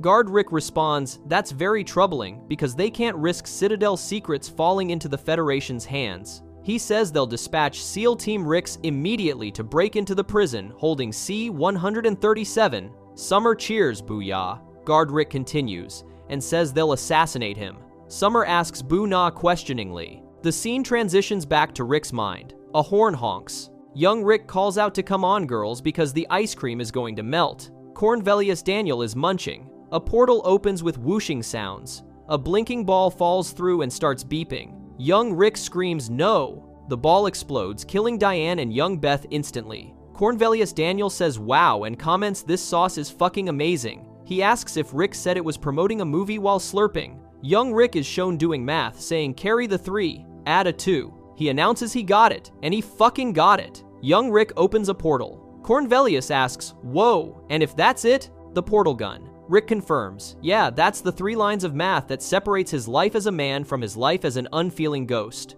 Cornelius responds, "Awesome possum." Whirring sounds occur. He says mission control, asking if they're getting this. A Gromflemite worker yells, "Holy shit, yes, they got it." Cornelius says, "Yeah, and thanks, Rick." He says he'll try to remember to shut off the brainalyzer, but actually thinks it shuts off automatically once Rick's brain is liquid. He says he doesn't know and doesn't care, then tells them to pull him out. After a beat, he yells, "Hey, pull me out," and asks if they can hear him. Rick responds, "Nope, they cannot." Cornelius asks, "Why not?" Rick explains, because the code Cornelius just uploaded wasn't actually Rick's portal gun formula, but was a virus giving Rick full control over the brainalyzer. Cornelius asks what Rick is talking about, and says this is a memory, so Rick can't alter details of a memory. Rick agrees, that's true, but you can alter anything you want about a totally fabricated origin story. The world around them turns into Shoney's. Cornelius yells, "It's a trap and to abort because he's still in Rick's Shoney's." He repeats, "They never left his Shoney's." Rick says mission accomplished, boys, and tells them to pull him out. A Gromflemite worker says roger that. Rick says okay, and tells Cornelius to have fun in what's left of his brain. Rick explains he's going to transfer to Cornelius's brain, but there's not enough room for all his genius, so he's leaving Cornelius with his fear of wicker furniture, his desire to play the trumpet, his tentative plans to purchase a hat, and 6 years of improv workshops. Rick adds, comedy comes in 3s. Cornelius screams it's a trap and to abort, and they never left his Shoney's before farting. Rick laughs. Cornelius yells, no. Rick exits the machine in Cornelius Daniel's body. Rick in Cornelius's body says, another day, another dollar, and asks if he's right or what to a nearby insect creature. A Gromflemite captain congratulates the agent, saying he'll be highly commended for this. Rick in Cornelius's body responds to always wait for permission to feel accomplishment, saying that's his motto. The Gromflemite captain says one thing still perplexes him, which is why would Rick Sanchez turn himself in? Rick in Cornelius's body says, well, he's just a dumbass bug, but it's possible Rick knew he'd be interrogated at this facility where they not only keep their most wanted, but their most sensitive data. He continues that anyone here with level 9 access could collapse a government. He says he's just going to go take a dump and asks if it's cool if he uses the level 9 bathroom. He asks what the level 9 master access code is again.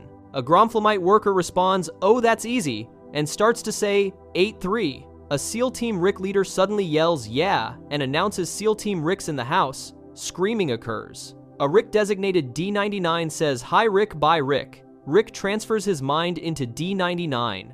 The SEAL Team Rick leader asks D99 if he's okay. Rick in D99's body grunts and says he's bummed he didn't get to give that insect dick a test drive. A braided Rick tells him to wait repeatedly. He explains the Council of Ricks sent them and they have Morty and Summer as prisoners on the Citadel. Rick in D99's body says great. The braided Rick grunts. The speaker system announces a security breach in room 6755. Rick in D99's body says lovely and comments not only is his plan screwed up, he also forgot how to improvise. The speaker system says all security people should approach. Rick grunts. The speaker system announces security breach. The scene transitions to the Citadel of Ricks. Summer asks if this is a city of grandpas. Morty explains it's the Citadel of Ricks, where all the different Ricks from all the different realities got together to hide here from the government. Summer asks if every Rick hates the government, why would they hate their grandpa?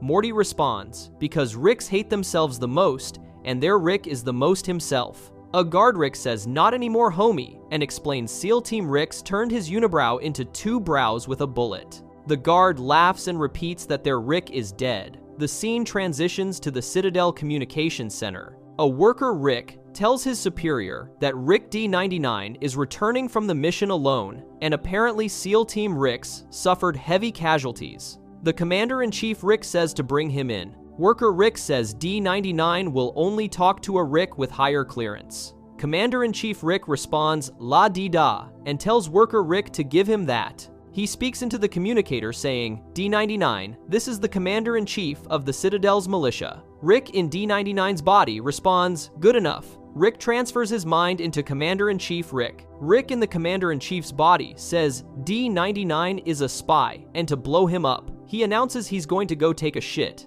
The scene transitions to a room with the Council of Ricks. A Rick named Rick IV lists the charges against Morty and Summer as operating an unregistered portal gun, radicalizing a Summer, and conspiring with a traitorous Rick. He asks how they plead. Morty asks how this is a fair trial because their lawyer is a Morty. Rick 4 responds, it's not fair, they have no rights, and he's not a lawyer. He explains they just keep him here because he's fun, and tells them to look at him go. The lawyer Morty laughs. Rick the 4 says, they'll be lenient if Morty and Summer renounce their Rick. He asks what Summer says. Summer responds, I say fuck you, and explains her grandpa was her hero. She says they killed him because they were jealous of him, and that's pretty obvious from the haircuts. She tells them to do what they want to her, but let her brother go because he already renounced Rick. Rick IV turns to Morty. The lawyer Morty whispers indistinctly. Morty asks what and says no, he doesn't want to see his Pog collection. Morty says he doesn't renounce Rick, and he never has. He explains he was just trying to protect his sister, and wanted her to have a normal life, which is something you can't have when Rick shows up. He says everything real turns fake, and everything right is wrong. He explains, all you know is that you know nothing, and Rick knows everything. He adds Rick is not a villain, but he shouldn't be Summer's hero. Morty describes Rick as more like a demon or a super fucked up god. Rick 4 says, let's not suck the ghost of his dick too hard because Rick was a terrorist and now he's dead. Morty responds, oh yeah, and says if they think his Rick is dead, then he's alive, and if they think they're safe, then he's coming for them. The Council of Ricks all grumble. Rick in the Commander-in-Chief's body is shown whistling. A teleportation worker Rick asks what he's doing in here, and explains this area is for teleporting the entire Citadel to somewhere else using only buttons and dials. Rick in the Commander-in-Chief's body responds, yeah well, it's a bad idea to have it designed that way then. Whirring occurs.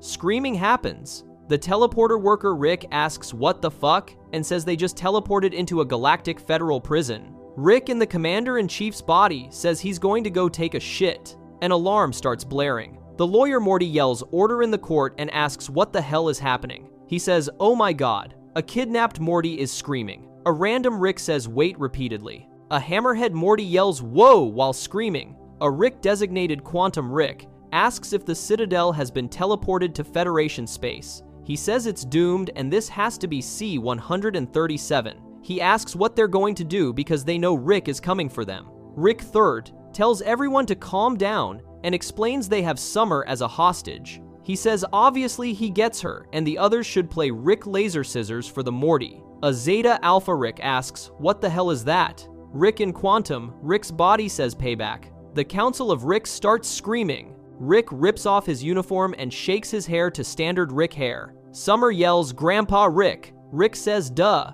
Summer says he's alive. Morty says Rick's name. Rick tells Morty to take something because he's going to need it later. A Rick named Ricktiminus Sanchez Aminius tells everyone to hold on. Rick IV says that's enough, Rick. Rick asks what this is supposed to accomplish because they have infinite grandkids. He compares it to trying to use Disney bucks at a Caesar's palace. Summer says that's a bluff and he's bluffing. She insists he loves her. Rick the 4 responds that Rick is a rogue Rick who's irrational and passionate. He says Rick loves his grandkids and came to rescue them. Rick says he came to kill Rick the 4 and adds that's not even his original Summer. Summer says, oh my god, and realizes he's not bluffing. Morty says Rick's name questioningly. Rick the Fourth asks why not shoot through her. Rick explains it's 20 yards with a 9-gauge plasma pistol. He says his first shot would liquefy her insides and injure Rick the Four, while the second shot adds recoil. Rick explains the risk to him is minimized if he waits for Rick 4 to shoot her, which Rick is encouraging him to do. Summer asks what the fuck. Rick says or let her go, which Rick will reward with a quicker death.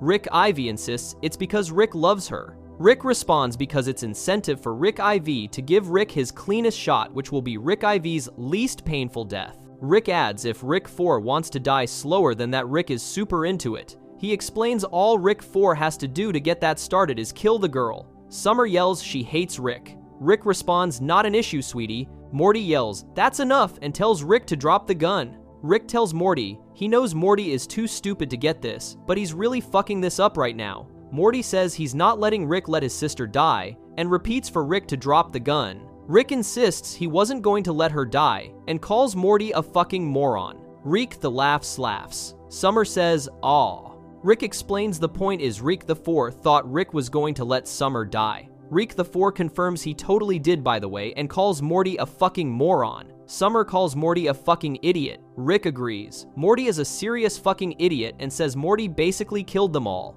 Rick calls Morty the worst and says he's as dumb as a bag of sand. Everyone starts yelling. Screaming occurs. Morty shoots Rick and asks who's stupid now. Summer says they just got Rick back. Rick IV laughs and says, that was amazing. He says, wow, okay, and starts to say, let's wrap this before Rick shoots Rick the Four. Rick tells Morty good job and says, let's go, kids. Summer asks what happened. Rick explains it was the oldest Rick trick in the book. Summer reads aloud fake gun shoot me in standoff and calls it brilliant. Morty says, ha, yeah, and mentions it's a good thing he saw that note. Summer asks if they can't just portal home. Rick says not until he finishes what he started. He explains this is how you get level 9 access without a password. A Gromflemite guard yells, freeze. Rick calls him employee of the month. Morty asks what Rick is doing with level 9 access anyways. Rick responds, he's destroying the galactic government. Morty and Summer say awesome and whoa, cool. Summer asks if Rick is going to set all their nukes to target each other. Morty suggests reprogramming their military portals to disintegrate their entire space fleet. Rick says good pitches, kids, and he's almost proud. He tells them to watch closely as Grandpa topples an empire by changing a 1 to a 0. The scene transitions to the Galactic Federation president's office. A Federation worker tells the president the Blemflark's value just dropped to nothing. The Galactic Federation president asks what he means. The Federation worker explains their single centralized galactic currency just went from being worth 1 of itself to 0 of itself. Panicked murmuring begins. The Galactic Federation president tells everyone to calm down and says to deploy the Galactic Militia and declare martial law. A Federation commander says yes sir, but asks what he should pay them with. Another Federation worker asks who's paying him to yell at this guy. A third Federation worker says he can answer that for money. The first Federation worker says he never thought he'd live to see this day. More panicked murmuring occurs. The Galactic Federation president says, gentlemen, repeatedly, and announces there's a solution here they're not seeing. The president shoots himself in the head. A Federation worker yells to give him the dead president's jacket. Another yells to give him those pants. Indistinct shouting occurs. A female office employee yells, there's no rich people or poor people, and she wants more jackets. A Gromflemite office employee yells, he who controls the pants controls the galaxy. Jerry is shown whimpering and gasping. Mr. Goldenfold announces, no longer will the insects have domain over surface world. Jerry continues whimpering. Beth asks Jerry what the hell is happening. Jerry explains the galactic government collapsed. Beth asks if he's okay. Jerry says he's not proud to share this, but the truth is he just kept crawling and it kept working. He gasps and says he's glad Beth is okay. He asks if they're ever going to stop paying for indulging her father. He lists their children, their planet, and their jobs. He asks if there's anything left to lose. Beth responds just each other, and she'll never let him go. She apologizes for ever doing this to them. Rick enters asking guess who dismantled the government. Beth begs him please not to leave her again. Rick promises he never will. Summer says she was right, and Rick turned himself in on purpose as part of his plan. Rick asks Jerry if there's any light beer left, and comments it's insane what you miss in prison. Jerry says, okay, and announces no, foot down time. Rick agrees Jerry is right and asks where the vodka is. Jerry yells, it's him or me. After a beat, Rick says it seems like they need some privacy and he'll be in the garage. The scene transitions to the garage. Rick yells what the fuck and tells Jerry not cool because a man's garage is his castle. The workbench beeps. Beth enters and announces Jerry is going to spend some time divorced. Rick says he's sorry to hear that, sweetie, and hopes he had nothing to do with that. Beth responds, oh God, Dad, that's not his burden to bear. She says she feels terrible that she misjudged Rick, and this is going to be good for Jerry. Rick says, for everybody. Beth repeats, for everybody. Text whooshes. Beth says she better tend to Jerry before he changes his mind and doesn't move out. She tells Rick she'll leave him and Morty to their adventures. Summer announces Nancy says they're drawing and quartering aliens in the school courtyard, and it technically counts as patriotism. Morty says geez, and asks if his parents are seriously going to get divorced. He tells Rick he's going to go to his room. Rick tells him not so fast, and reminds Morty he heard his mom. Rick explains they've got adventures to go on, just him and Morty, and sometimes Summer and sometimes Beth, but never Jerry. Rick asks if Morty wants to know why, and explains, because Jerry crossed him. Morty tells Rick to take it easy because that's dark. Rick says it gets darker and welcomes Morty to the darkest year of their adventures. He announces first thing that's different is no more Dad. Morty says, oh geez. Rick explains, Jerry threatened to turn him in to the government, so Rick made him and the government go away. Morty says, oh fuck. Rick says he's replaced them both as the de facto patriarch of Morty's family and universe. He explains Morty's mom wouldn't have accepted Rick if he came home without Morty and Summer, so now Morty knows the real reason Rick rescued them. Rick announces he just took over the family, and if Morty tells his mom or sister Rick said any of this, Rick will deny it, and they'll take Rick's side because he's a hero. Rick says now Morty is going to have to go and do whatever Rick says forever. Rick announces he'll go out and find some more of that Mulan Szechuan teriyaki dipping sauce. Morty asks what Rick is talking about. Rick explains that's what this is all about. Morty asks Szechuan. Rick says that's his one-armed man, and he's not driven by avenging his dead family because that was fake. Rick insists he's driven by finding that McNugget sauce. Morty asks McNuggets. Rick says he wants that Mulan McNugget sauce, and that's his series arc. Morty asks what the hell. Rick says if it takes 9 seasons, he wants his McNugget dipping sauce Szechuan sauce. Morty asks what Rick is talking about. Rick says that's what's going to take them all the way to the end. Morty asks what Rick is talking about. Rick says season, then 9 more seasons until he gets that dipping Szechuan sauce. Morty asks what that is. Rick says, for 97 more years. Morty asks what Rick is talking about. Rick says he wants that McNugget sauce. The credits roll. After the credits, Tammy asks if it's ready. A Gromflomite worker confirms, yes, they can bring it online now. Tammy tells them to do it. Bird Person appears transformed and announces he is Phoenix Person. Tammy asks if that's what they settled on because she thought they all agreed on Cyberbird. The Gromflomite worker reminds her she said she didn't care what he was called as long as they brought him back.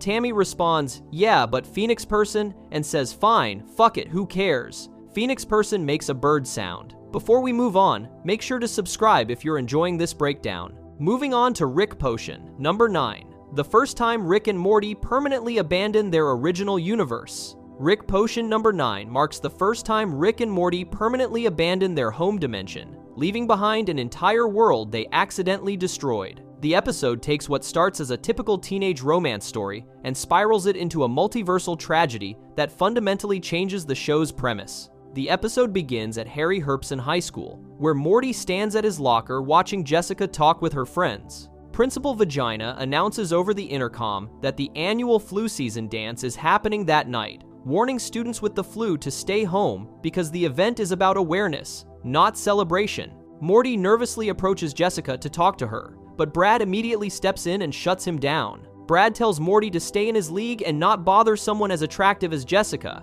explaining that he throws balls far, and if Morty wants good words, he should date a languager. Jessica and Brad walk away together, leaving Morty standing alone at the locker in disappointment. Later at home, Morty sits in the kitchen with his father Jerry, who tries to comfort him by saying there's not a premium on being a good kid right now, but eventually Morty will get girls after Brad is out of shape. Morty explains that he doesn't want girls in general. He specifically wants Jessica. Jerry begins telling a story about how he felt the same way about Beth when he first met her, but Rick walks in and interrupts by saying Jerry's first thought was probably that he should get Beth pregnant so she would have to marry him. Jerry calls this inappropriate, but Rick sarcastically apologizes and tells him to proceed with his story about sleeping with Rick's daughter in high school. Rick pours himself a drink and warns Morty not to take romantic advice from Jerry because his marriage is hanging by a thread. Jerry insists his marriage is fine, but Rick responds that even though it's Jerry's house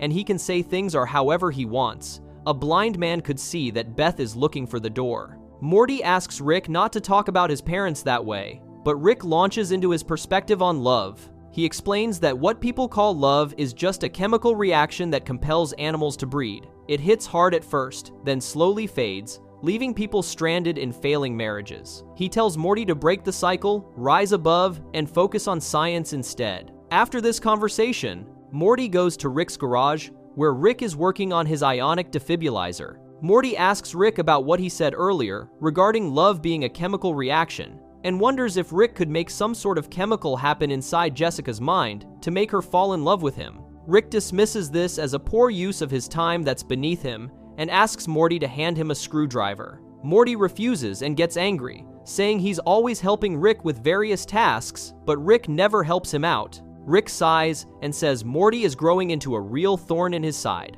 He grabs a test tube containing oxytocin and explains that he extracted it from a vole, which is a rodent that mates for life. This chemical releases in the mammal's brain and makes it fall in love. Rick combines the oxytocin with one of Morty's hairs after Morty mistakenly starts to unzip his pants. The machine processes the ingredients and produces an orange liquid in a flask. Rick hands this to Morty and explains that whoever he smears it on will fall in love with him and only him forever. Morty asks if there are any dangers or side effects, and Rick confidently tells him to go nuts because it's foolproof. After Morty leaves, Rick casually mentions that it could be a problem if Jessica has the flu, then shrugs it off.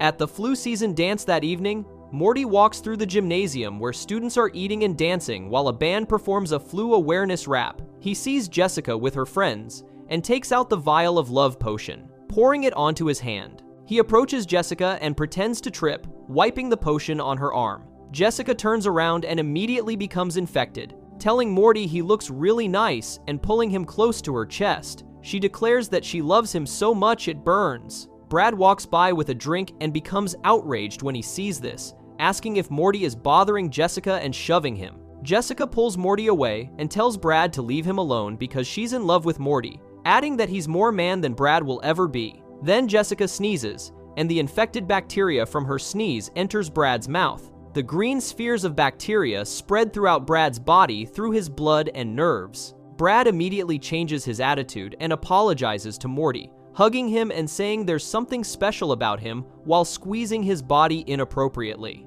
Morty pushes Brad away in confusion as both Jessica and Brad grab his arms and fight over him. Principal Vagina and Mr. Goldenfold drag Brad away while Jessica holds on to Morty and tells him to never leave her. Morty asks what that was all about, and Jessica says she doesn't care and just wants him to hold her. As Principal Vagina and Mr. Goldenfold take Brad outside, he screams that he loves Morty and sneezes twice. These sneezes send infected bacteria into a nearby punch bowl and then into an air vent, spreading the contagion throughout the building. The infection spreads rapidly beyond the school. Rick realizes something is wrong when Summer mentions it's flu season. He rushes to the gymnasium and finds chaos as infected people chase after Morty, all declaring their love for him. Rick grabs Morty, and they run through the crowd while Principal Vagina and Mr. Goldenfold announce they've agreed to a three-way relationship. Rick explains that he didn't realize Jessica had the flu when he gave Morty the serum,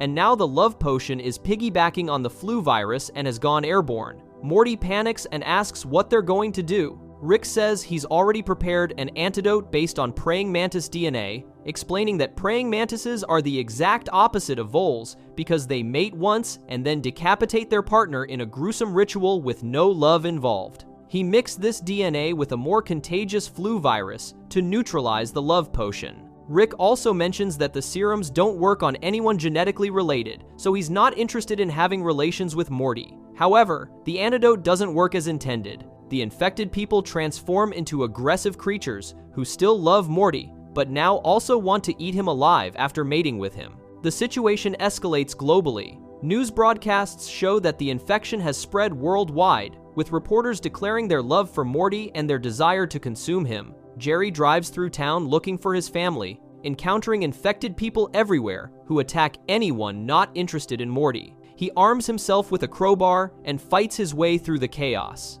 At the horse hospital, Beth's co-worker Davin becomes infected and transforms into a mantis creature, attacking Beth and demanding she take him to Morty. Jerry arrives just in time and beats Davin to death with his crowbar, saving Beth. The two reunite and fight their way home together, where they find Summer barricaded inside. Meanwhile, Rick admits to Morty that he really messed up and tells him to look at the Cronenberged world below. Rick explains that his second attempt at a cure involved mixing koala, rattlesnake, chimpanzee, cactus, shark, golden retriever, and just a bit of dinosaur DNA, thinking it would add up to normal humanity. When Morty questions this logic, Rick defensively asks if he wants to see the math, or if Morty wants to remember that he's the scientist, while Morty is just the kid who wanted to get laid. Rick pulls a lever to release the new cure into the atmosphere. The results are catastrophic. Instead of returning people to normal, the cure transforms everyone into grotesque Cronenberg-style monsters with exposed organs, twisted limbs, and horrific deformities. The entire planet becomes populated by these mutated creatures, and Rick admits he really Cronenberged the world up. Morty is devastated and says it's a living nightmare, asking how Rick could be so irresponsible. Rick turns this around on Morty, pointing out that all he originally wanted was for Morty to hand him a screwdriver. He accuses Morty of being the one who wanted Rick to make a date rape drug so he could use it on a girl at school. Rick calls Morty a little creep for trying to take the high road when he's the one who initiated this entire disaster. Morty accepts his part of the blame for asking for the love potion in the first place, but insists that Rick has to accept his part for fouling up the cure and haphazardly mixing nonsense together that created the Cronenbergs. Morty demands that Rick fix the situation. Rick reveals he has one emergency solution that will put everything back to normal, relatively speaking. He gives Morty a device to wear while he scouts ahead through dimensions. Using his portal gun, Rick searches through the infinite multiverse for a reality where he successfully fixed the Cronenberg problem. He finds a dimension where that reality's version of himself created the correct cure and restored humanity. But in that specific reality, both Rick and Morty died immediately afterward when Rick's ionic defibrillator exploded in the garage. Rick opens a portal, and he and Morty step through into this new dimension's backyard. They see their own dead bodies lying on the ground, and Morty completely freaks out. He can't process what he's seeing and starts panicking that they're dead and ripped apart. Rick tells Morty to calm down and explains the situation. There are infinite realities, and in a few dozen of them, Rick got lucky and successfully reversed the Cronenberg transformation. He just had to find one of those realities where they also both happened to die shortly after fixing everything. Now they can slip into the place of their dead counterparts in this reality, and everything will be fine. They're not skipping a beat. Rick grabs his own corpse and tells Morty to grab his own body, suggesting this seems like a fair way to divide the work. As they dig graves in the backyard, Morty asks what happens to the reality they left behind. Rick dismisses this question by asking, "What about the reality where Hitler cured cancer?" Then tells Morty not to think about it. He adds that they can only do this 3 or 4 more times at most before they run out of convenient dimensions. Rick tells Morty to pick up his dead self and hurry because time is wasting. He points out that if he hadn't messed up as badly as he did, they would be the dead versions right now, so Morty should be grateful. The two bury their own corpses in the backyard while emotional music plays.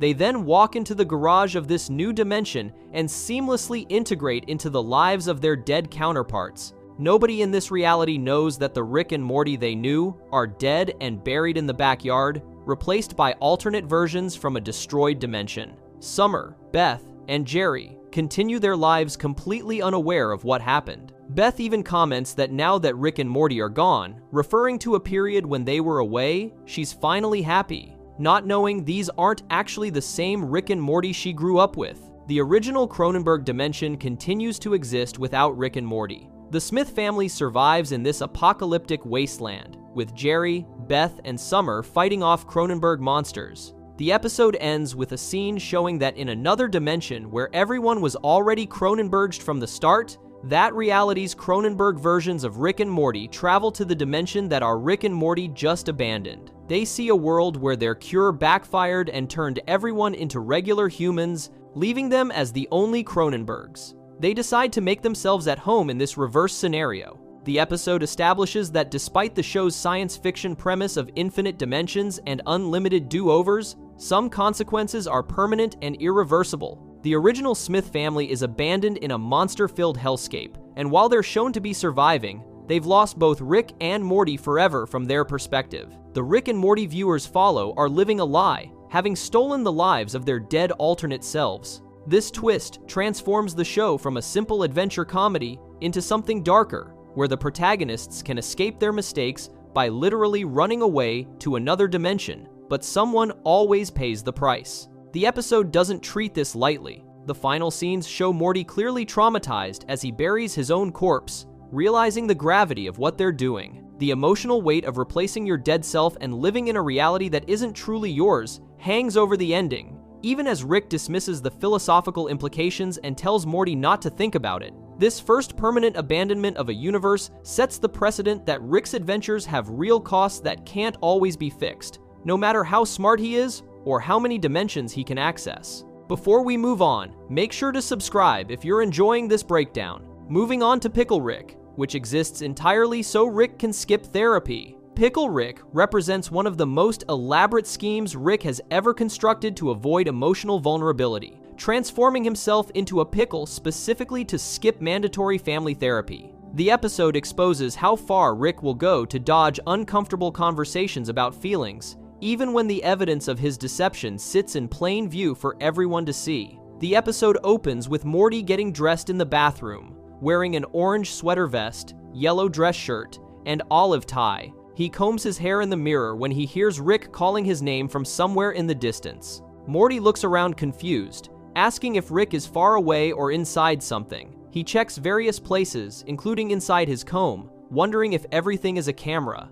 Rick tells him to come to the garage. When Morty arrives, he finds a pickle and a screwdriver on Rick's workbench. Rick's voice tells him to flip the pickle over. Morty hesitates, worried it's some kind of prank involving an alien body part, but Rick insists the payoff is huge. Morty uses the screwdriver to turn the pickle over and discovers it has Rick's face on it. Rick announces his big reveal, explaining that he turned himself into a pickle and declares himself Pickle Rick. Morty asks what more there is to this, questioning if it's the first part of a magic trick. Rick clarifies he does science, not magic, explaining that one takes brains while the other takes dark eyeliner. Beth and Summer enter the garage from the house. Beth wears a mahogany pencil dress while Summer has on a shorter pink dress with a hot pink jacket, black stockings, and black heels. Beth tells Morty they need to leave or they'll be late and asks where Rick is. Rick announces he's right there as a pickle. Beth asks why he would do this and says they're running late.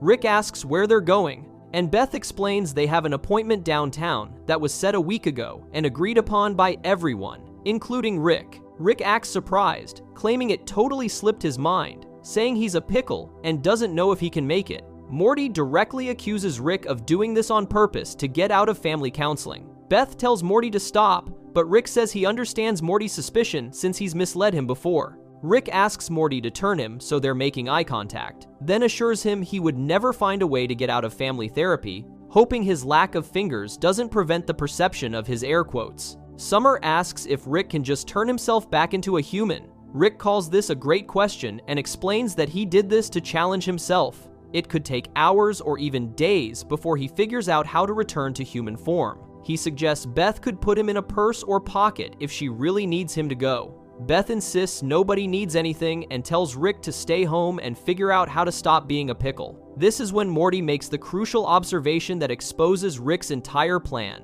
He points to a syringe of mysterious fluid hanging directly over Rick, asking why it's there. He also asks why the string attached to it runs through a pair of scissors attached to a timer, and why the timer is set to exactly 10 minutes from now, which is exactly when they would have left for therapy. Rick dismisses this by saying the syringe is completely unrelated to this discussion and therefore doesn't warrant further explanation. Beth cuts down the syringe and takes it with her, putting it in her purse. She tells Rick he doesn't want to get pierced by a needle full of liquid unrelated to his situation. Rick weakly agrees and tells them to be careful with it because it's for something else and very important. Beth drives away with Summer and Morty, leaving Rick alone in the garage. Rick immediately acknowledges he may have messed up. The family cat Izzy walks into the garage through the open door and jumps onto the workbench. She sniffs around and eventually sniffs Rick, then hisses at him. Rick tries to explain he's not a snake, referencing how he's seen videos where cats are scared of cucumbers and pickles because they think they're snakes. Izzy bats at Rick and knocks him off the workbench, causing him to roll down the driveway. He ends up facing the sky directly and realizes the sun is very bright. He starts to sweat and begins shriveling up in the heat. Rick comments that this can't really be how he dies, calling it the genius equivalent of dying on the toilet. Thunder sounds and a cloud appears overhead. Rain starts falling and Rick stops shriveling, but then the rain becomes heavy and starts flooding. Rick pleads for less moisture as he begins rolling down the road. He rolls toward a sewer grate and falls through it into the sewers below, hitting multiple pipes before landing on a solid surface. In the sewers, Rick finds himself surrounded by bugs. He bites his lip to release pickle juice, which attracts a bug toward him. When the bug gets close enough, Rick bites its head and squeezes until the bug dies. He licks off the top of the bug's head to reveal its brain, then licks part of the brain which causes the bug's leg to move. He rolls onto the bug and continues licking its brain to control the legs, moving himself forward. Meanwhile, Beth, Summer, and Morty arrive at the waiting room outside Dr. Wong's therapy office.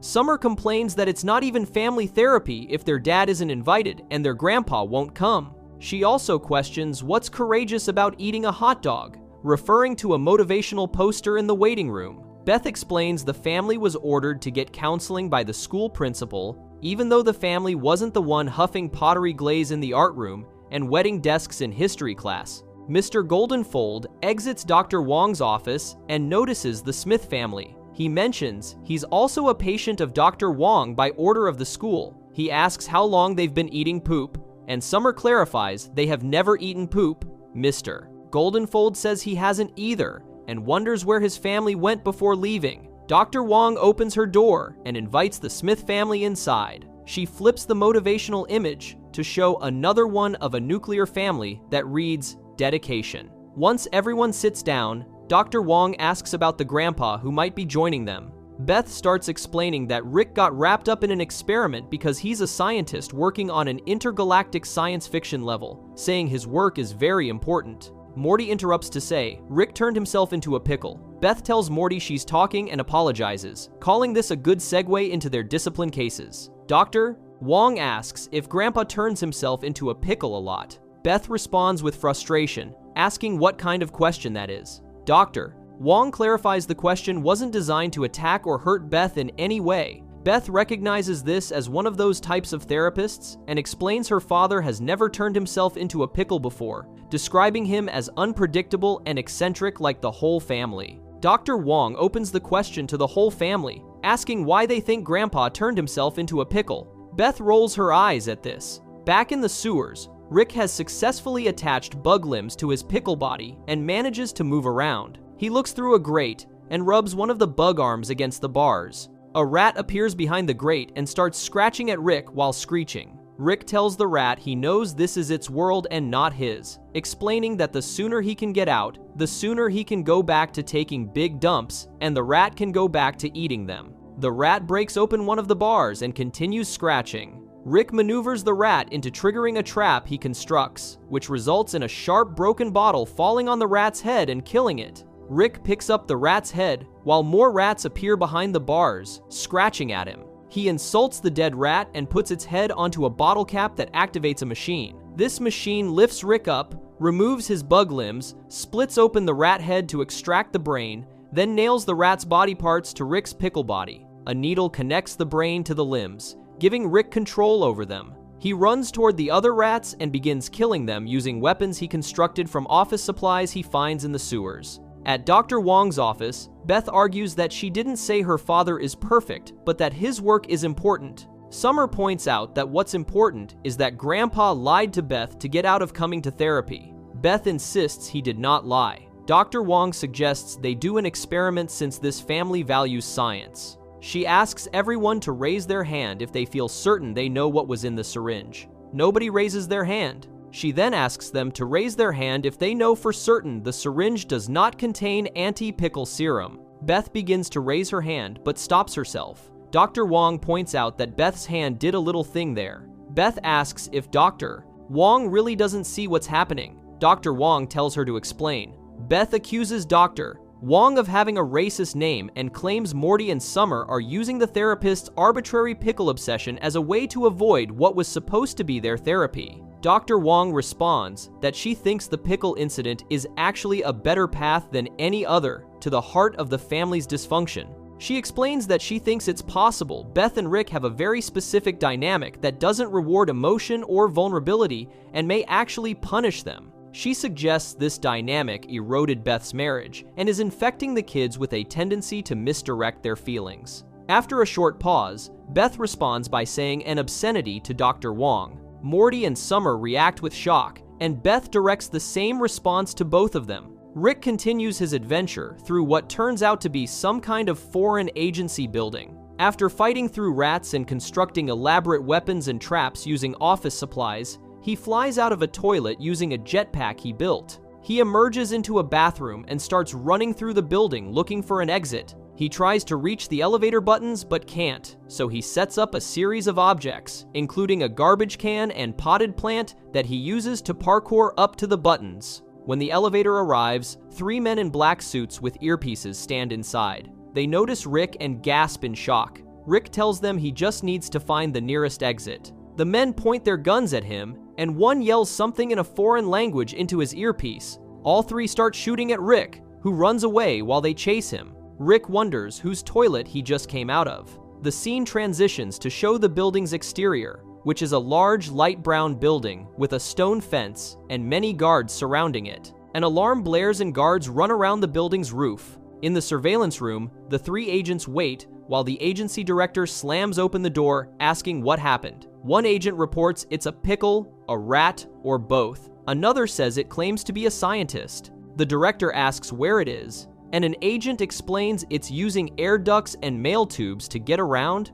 gathering office supplies to build weaponry. The agent shows footage of Rick jumping between a potted plant, trash can, and recycling bin. He points out that Rick transferred a bottle from the trash to the recycling bin, noting that whatever this thing is, it's shaming them. The director asks how they have 34 armed guards and can't kill a pickle. An agent corrects him that they now have 32 armed guards because the pickle killed 2. Another agent announces the pickle is on the phone. The director orders them to put him on and locate which phone he's using. Rick asks if they can please let him out. The director tells him his mere presence violates international law and that he couldn't let Rick out even if he hadn't killed 2 men. Rick responds that those men killed themselves because they didn't let him out. One agent mutters the name Solinya, and the director angrily tells them to shut up and do their jobs. The director explains that some of his men are calling Rick Solinya the Pickle Man, an old tale about someone who crawls from bowls of cold soup to steal the dreams of wasteful children.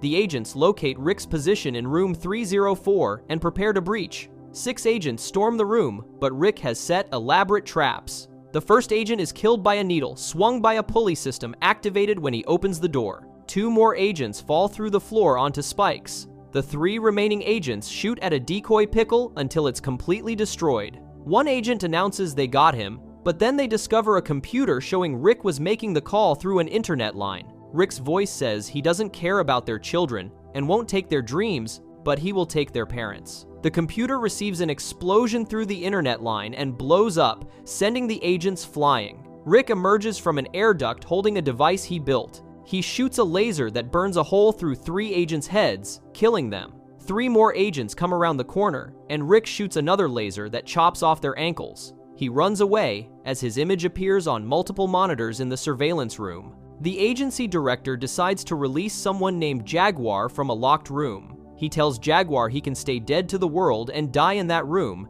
or kill a pickle and earn his freedom. Jaguar says there is no freedom while their leader breathes and their country is a prison. The The director tells Jaguar that Katarina is a prisoner too, but he could arrange her escape because she lives. Jaguar asks where the pickle is. Back at Dr. Wong's office, she asks Beth what she thinks is in the syringe. Beth says Dr. Wong is the one who costs $200 an hour and should tell her. Morty and Summer both answer anti-pickle serum. Dr. Wong notes that Beth's kids think it might be anti-pickle serum. Beth dismisses this by saying her kids pee their desks and suck on unbaked vases, adding that they're just angry at her for divorcing their father. Summer says she never said she was angry at her mom. Beth explains that's the point of pottery enamel huffing, doing it so you don't have to say you're angry at mommy out loud. Morty picks up a book from the coffee table and opens it, then exclaims in shock that there are pictures of people eating poop in it. Dr. Wong takes the book and puts it on her lap. Dr. Wong says it's not her job to take sides or pass judgment. She suggests that when Rick asks for the syringe, Beth could ask him what's in it. Beth insists he won't have to ask for it because he won't need it. He'll just make more because he doesn't need anything from anyone. Dr. Wong notes that Beth admires him for that. Beth responds that it's better than making your problems other people's problems. Rick and Jaguar fight in an office, shooting at each other with various weapons. Rick hides behind a shelf, while Jaguar hides behind a desk. Jaguar explains this isn't personal and that they have his daughter. He says there's nothing he won't do to see her again. Rick responds that there's lots he wouldn't do to see his daughter, but killing Jaguar gets him to her quicker. Both men patch their wounds using items from the office, with Rick using tomato, mustard, and a stapled pickle slice, while Jaguar uses gunpowder and fire. After more fighting shown in the surveillance room, Rick's voice comes through saying Jaguar couldn't make it. The director offers Rick $100 million in bonds from a safe on level 2. Rick tells him to take that money and give it to Jaguar's daughter when he sets her free, or Rick will visit him. The director reveals that Jaguar's daughter is dead, calling Jaguar an animal while saying Rick is an intelligent pickle they can do business with. Rick declines and says he'll see the director soon. The director asks if the helicopter is there. An agent confirms it is and asks what they should tell the police who are on their way. The director shoots both agents with headshots and says to tell them they were robbed. He fills a bag with documents and passports and runs to the helicopter on the roof, but it takes off without him. The shot reveals Jaguar is flying the helicopter with Rick in the passenger bay. Rick throws a cigarette into oil on the roof, igniting flames that also light a fuse, leading to explosives inside the building. Jaguar tells Rick that F-15s are scrambled, and the helicopter will be shot down in 7 minutes. Rick says his daughter is about 5 minutes away, and he has about 8 minutes to live. Jaguar tells Rick it's too late for him to tell his daughter he loves her, but not too late for Rick. Rick responds that his daughter knows, explaining that they don't really buy into that kind of thing. He says that to the extent love is an expression of familiarity over time, his access to infinite timelines makes attachment unnecessary. He even mentions he abandoned one of his infinite daughters in an alternate Earth that was taken over by mutants. Jaguar asks if he has infinite daughters. Rick clarifies that no, it's just Rick who has that, apologizing for the confusion. At Dr. Wong's office, Beth admits she is afraid her kids will get expelled. Dr. Wong says good and asks Summer to go next. Summer says she is mad that she can't huff enamel without people assuming it's because her family sucks, hoping to be seen one day as someone who just likes getting high. Dr. Wong praises this and asks Morty if he has a statement. Morty says he is sad that he peed in class instead of a toilet. Dr. Wong compliments the family's progress and suggests they do this once a week. The door suddenly bursts open from Rick's kick. He walks in as a pickle covered in rat blood and waste, flopping on the couch next to Summer. Dr. Wong introduces herself and notes that Rick's family is crazy about him, and his daughter holds him in very high regard. She says he's a lucky person. Rick thanks her and asks Beth if she still has that syringe in her purse.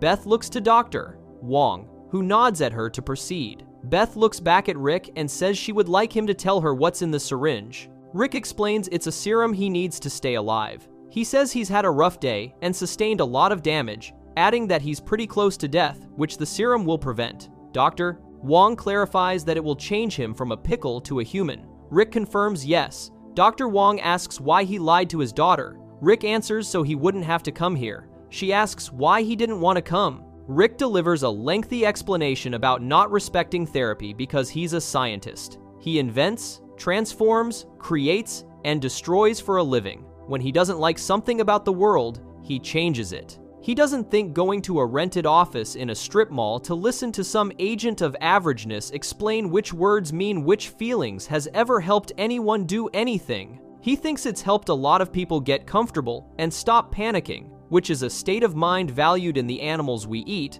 but not something he wants for himself. He's not a cow, he's a pickle when he feels like it. Dr. Wong responds with her own analysis. She tells Rick that the only connection between his unquestionable intelligence and the sickness destroying his family is that everyone in his family, including him, uses intelligence to justify sickness. She says he seems to alternate between viewing his own mind as an unstoppable force and as an inescapable curse. She thinks it's because the only truly unapproachable concept for him is that his mind is within his control. He chose to come here, chose to talk and belittle her vocation, just as he chose to become a pickle. She points out that he is the master of his universe, and yet he's dripping with rat blood and waste, his enormous mind literally vegetating by his own hand. She has no doubt he would be bored by therapy the same way she's bored when she brushes her teeth and wipes herself. Because the thing about repairing, maintaining, and cleaning is it's not an adventure.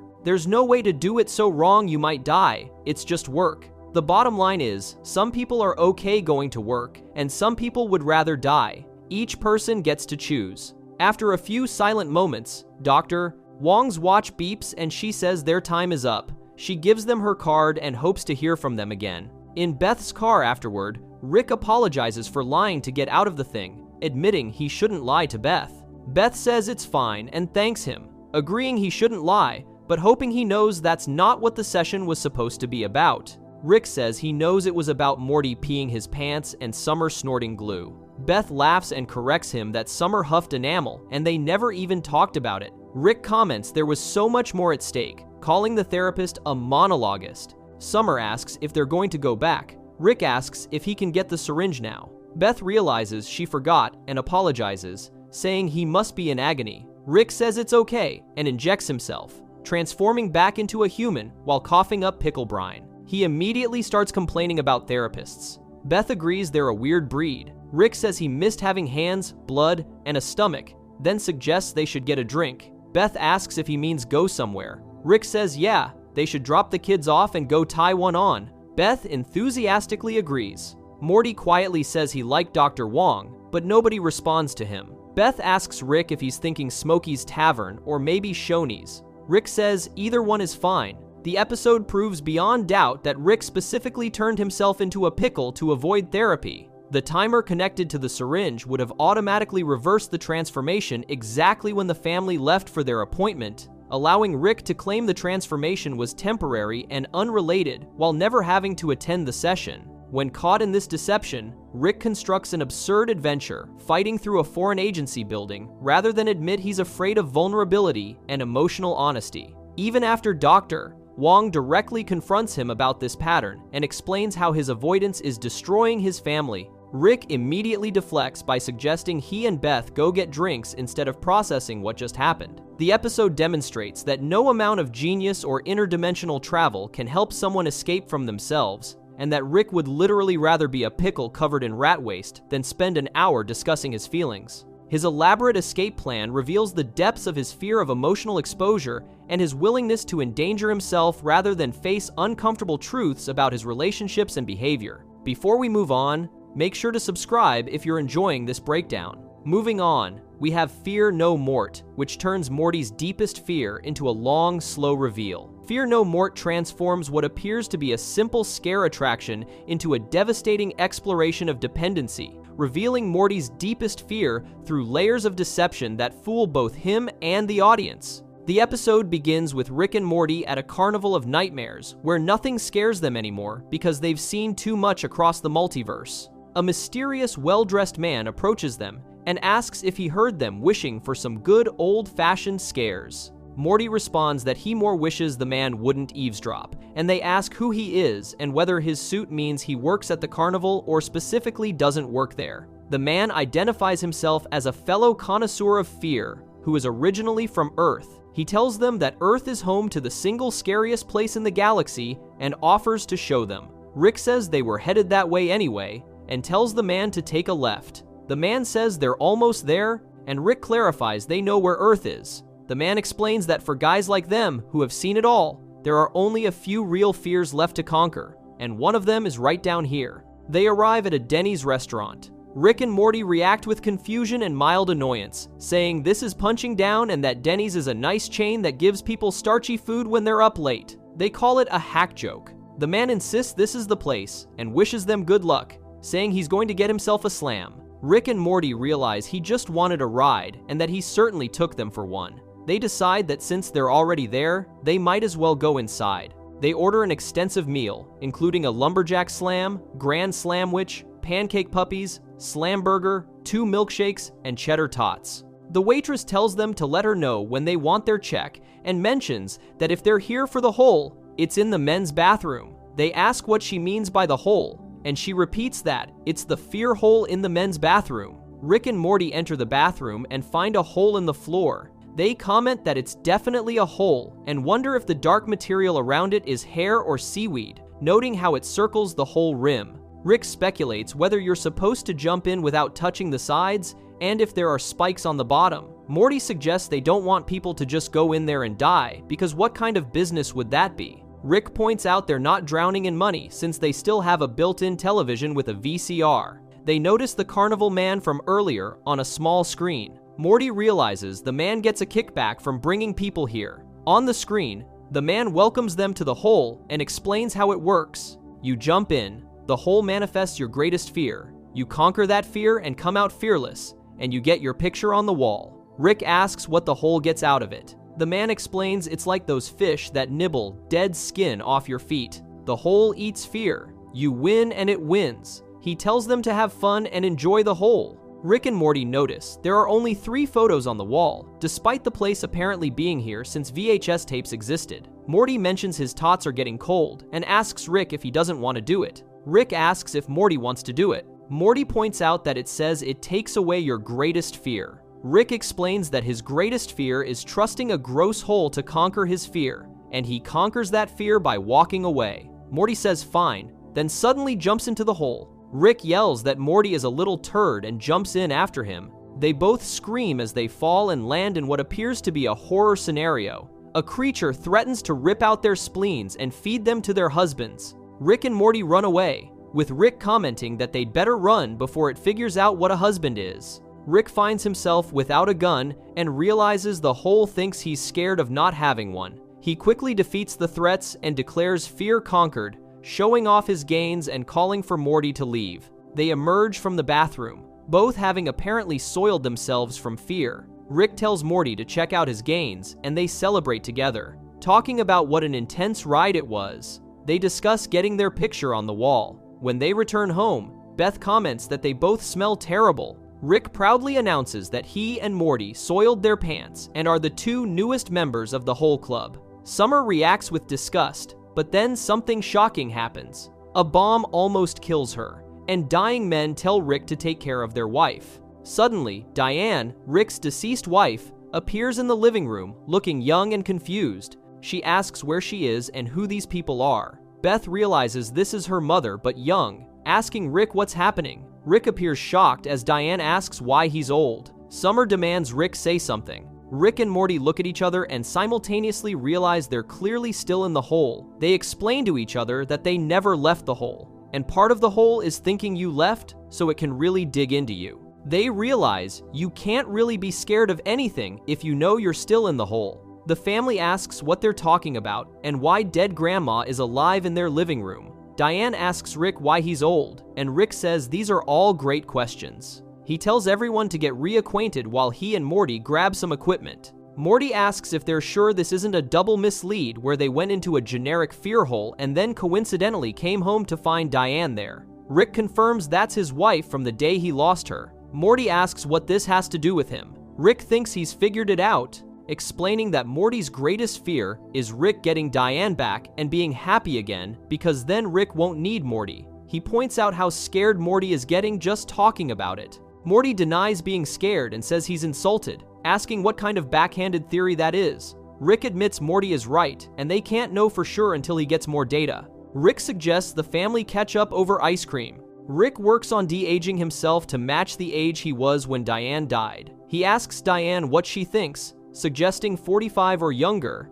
Diane says she doesn't care about his age and doesn't even want to call him Rick because that's her husband's name and he just died. Rick asks about 27, and Beth tells him he's traumatizing Diane. Rick points out it's his face too, and now Diane gets to understand he's still attractive and a genius. Summer calls this disgusting. Morty sarcastically says Rick was right and he's really terrified, asking what he's terrified of. Diane asks to get to know the adult version of her daughter and has a moment of panic asking where her real daughter is. Beth tries to comfort her, but Rick explains that this version of Beth is just as real as Diane herself because they're basically non-player characters. Only Rick and Morty are real, so their side quests don't matter, while the main quest is about Rick and Morty. Diane is horrified that Rick is talking about their baby girl like she's theoretical. Rick tries to explain that even if this was real, this would only be a version of Diane's daughter, who could also be a clone. Diane tells him to stop wearing her husband's face because he's nothing like him. Rick responds that it's because he lost her. Diane suggests maybe Rick didn't deserve her. Morty proposes a new theory that maybe Rick's greatest fear is getting a second chance with Diane and blowing it. Rick asks if that fear hasn't been pretty well faced already. Morty points out that Rick hasn't conquered it or accepted it or something. Rick questions the vague or something, and Morty admits he's not a fear specialist. Morty explains that all romantic comedies have an arc, claiming even a movie about email begins with a character committing violence, though he admits he doesn't know because he's not going to watch that movie. Rick says he's doing this for Morty, explaining that the sooner he gets Diane back, the sooner Morty can conquer his fear of being a useless, lonely person. Morty asks if that fear hasn't been faced. Rick creates a singing robot to deliver waffles and an apology to Diane. The robot asks why it has memories of being a human child, and Rick realizes he messed up the programming. Rick explains he used arms from a law enforcement drone that the government had him build, which is how he met his wife. Diane agrees the zoo sounds nice, referring to an invitation in the robot's unfinished second verse. The family spends time together, with Summer telling Diane about their adventures, including raising a civilization living on a growth on Morty's face, where he ruled as queen. Diane comments that they sound like a real family now, and wishes she could have been part of it. Rick asks if there's a deadline on the theory he's chasing, and Morty suggests Rick spend time with Diane. Rick and Diane visit ducks at a pond, and Rick reveals he developed a device that translates duck language based on Diane's master's thesis about non-human intelligence. When they activate it, the ducks mostly just say obscenities and mention bread. Diane finds this anticlimactic and agrees they kind of suck. Rick and Diane go drinking together and get heavily intoxicated. Diane asks when Rick stopped being a lightweight, and Rick explains he kept looking for his wife at the bottom of a bottle. She calls him pathetic, and Rick toasts to being pathetic. They continue drinking and eventually both vomit. Diane jokes that losing her made Rick cooler and she should die more often. Rick quietly tells her she did die everywhere forever and that she's the only thing he can't replace. Diane tells Rick not to let her go if that's what his grandson thinks Rick's greatest fear is. Rick says he doesn't want to, and Diane tells him to kiss her. Rick protests that he's old and they have vomit mouth. Diane points out she's not really there, and it's not real vomit. Just as they're about to kiss, Morty interrupts wearing a blazer. Rick tells Morty to leave, but Morty says Rick is sick. The hole is feeding on him. Morty thought the hole was supposed to eat fear, asking for some clear rules. Morty suggests maybe Rick is dying because he's been in there too long, while noting Morty himself looks healthy. Rick suggests an interesting theory that maybe the real Morty is somewhere else running from spiders. Rick accuses Morty of not being real and says maybe his greatest fear is having to tell Morty to leave him alone. Morty tells Rick to go ahead and face it, and Rick yells at Morty to leave.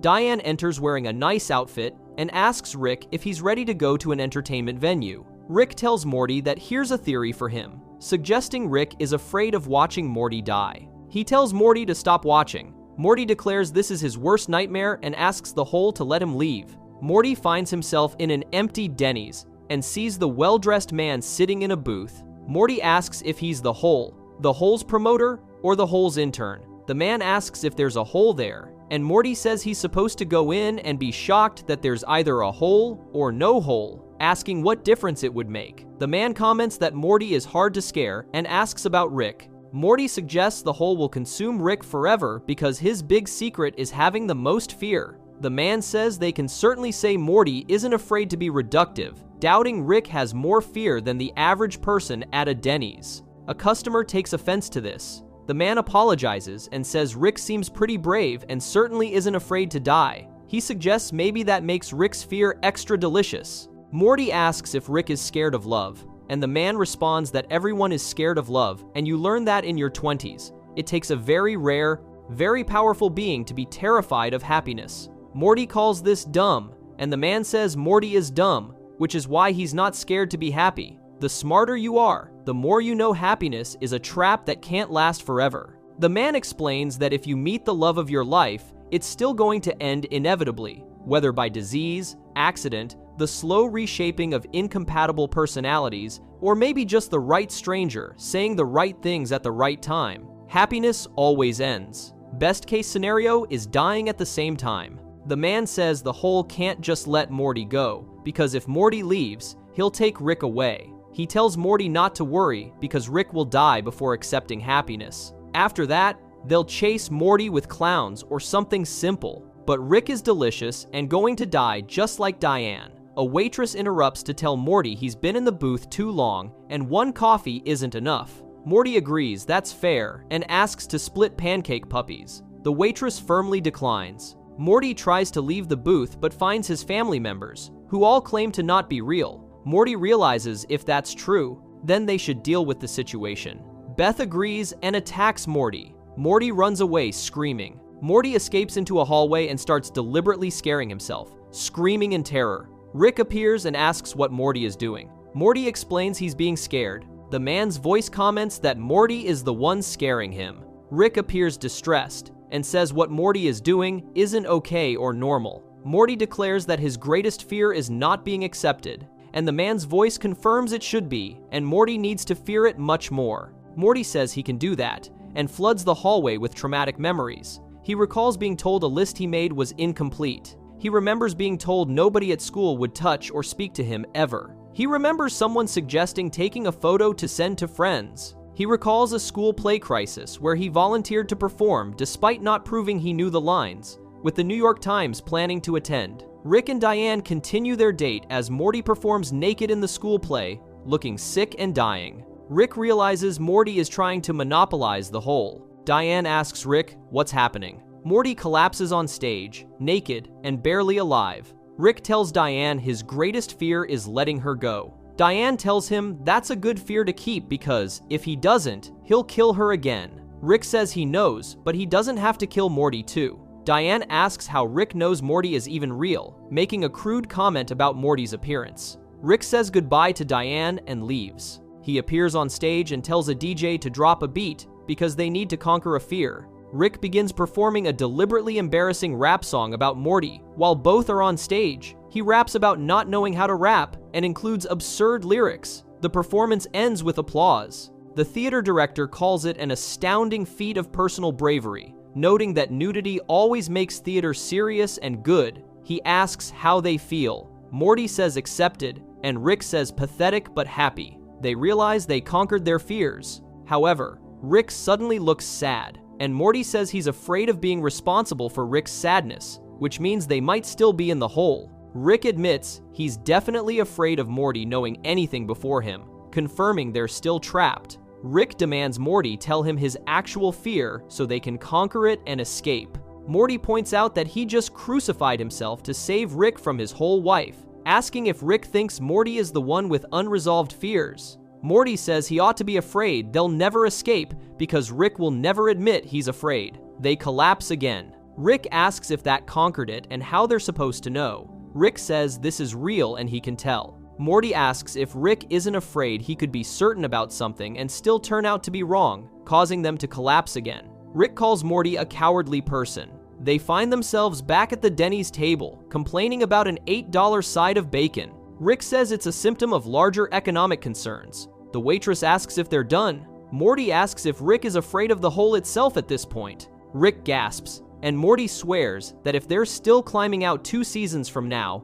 he'll be furious. Rick suggests maybe that was it. Morty proposes maybe they needed to let go of their fear of uncertainty. Rick agrees they're pretty comfortable with uncertainty at this point. They thank the hole and say they no longer need to know if they're in it. Rick asks if Morty is afraid they're still in it. Morty says he hopes they're not, but if they are, they'll find out eventually. Rick says the same and announces he's going to get drunk. Time passes, and Morty appears to have grown into middle age, inside what he believes is the hole. He looks at himself in a mirror and realizes he's turned into his father. He despairs that maybe there's no way out, and maybe they were born there. Rick, also appearing aged, tells him they're going to get through this. Morty says he's staying there. Rick insists they're Rick and Morty, and he's not leaving without Morty. Morty asks what Rick just said. Rick repeats that he's not leaving Morty in there, and tells him to come on because he's irreplaceable. The word irreplaceable echoes repeatedly. Morty suddenly stops and says he knows what he's afraid of.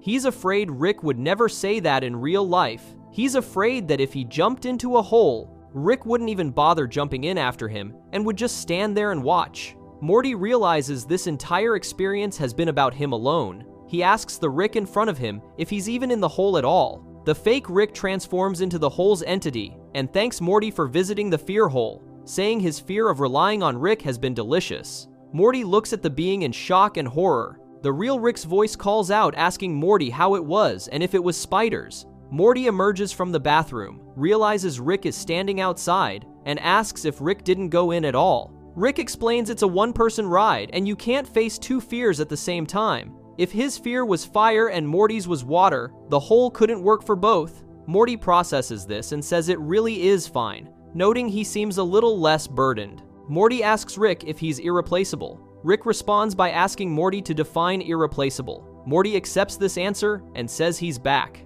Rick reaches toward the hole, and Morty stops him, saying Rick shouldn't go in or Morty won't know if he's really out. Rick asks if it's that good, and if he's holding out. Morty warns Rick that he doesn't want to deal with what's inside. There was messed up mental stuff in there, and Diane was in there but not in a good way. Rick asks what Morty means, and Morty just tells him to trust him. Rick agrees and suggests they go eat some pancakes. The episode reveals that Morty spent the entire experience alone in the hole while Rick waited outside. Everything Morty experienced, including Rick jumping in after him, Rick struggling with Diane, their various attempts to escape together, and aging together over what felt like decades, was all manufactured by the hole to feed on Morty's central fear. That fear was never about Rick finding happiness or Rick dying. Morty's deepest fear was that Rick doesn't actually value him, that Rick wouldn't jump into danger to save him, that Rick would just stand there and watch rather than follow him into the unknown. The hole created an elaborate multi-layered experience where Morty believed he was supporting Rick through his fears, making Morty feel needed and important, while the truth was that Rick never entered at all.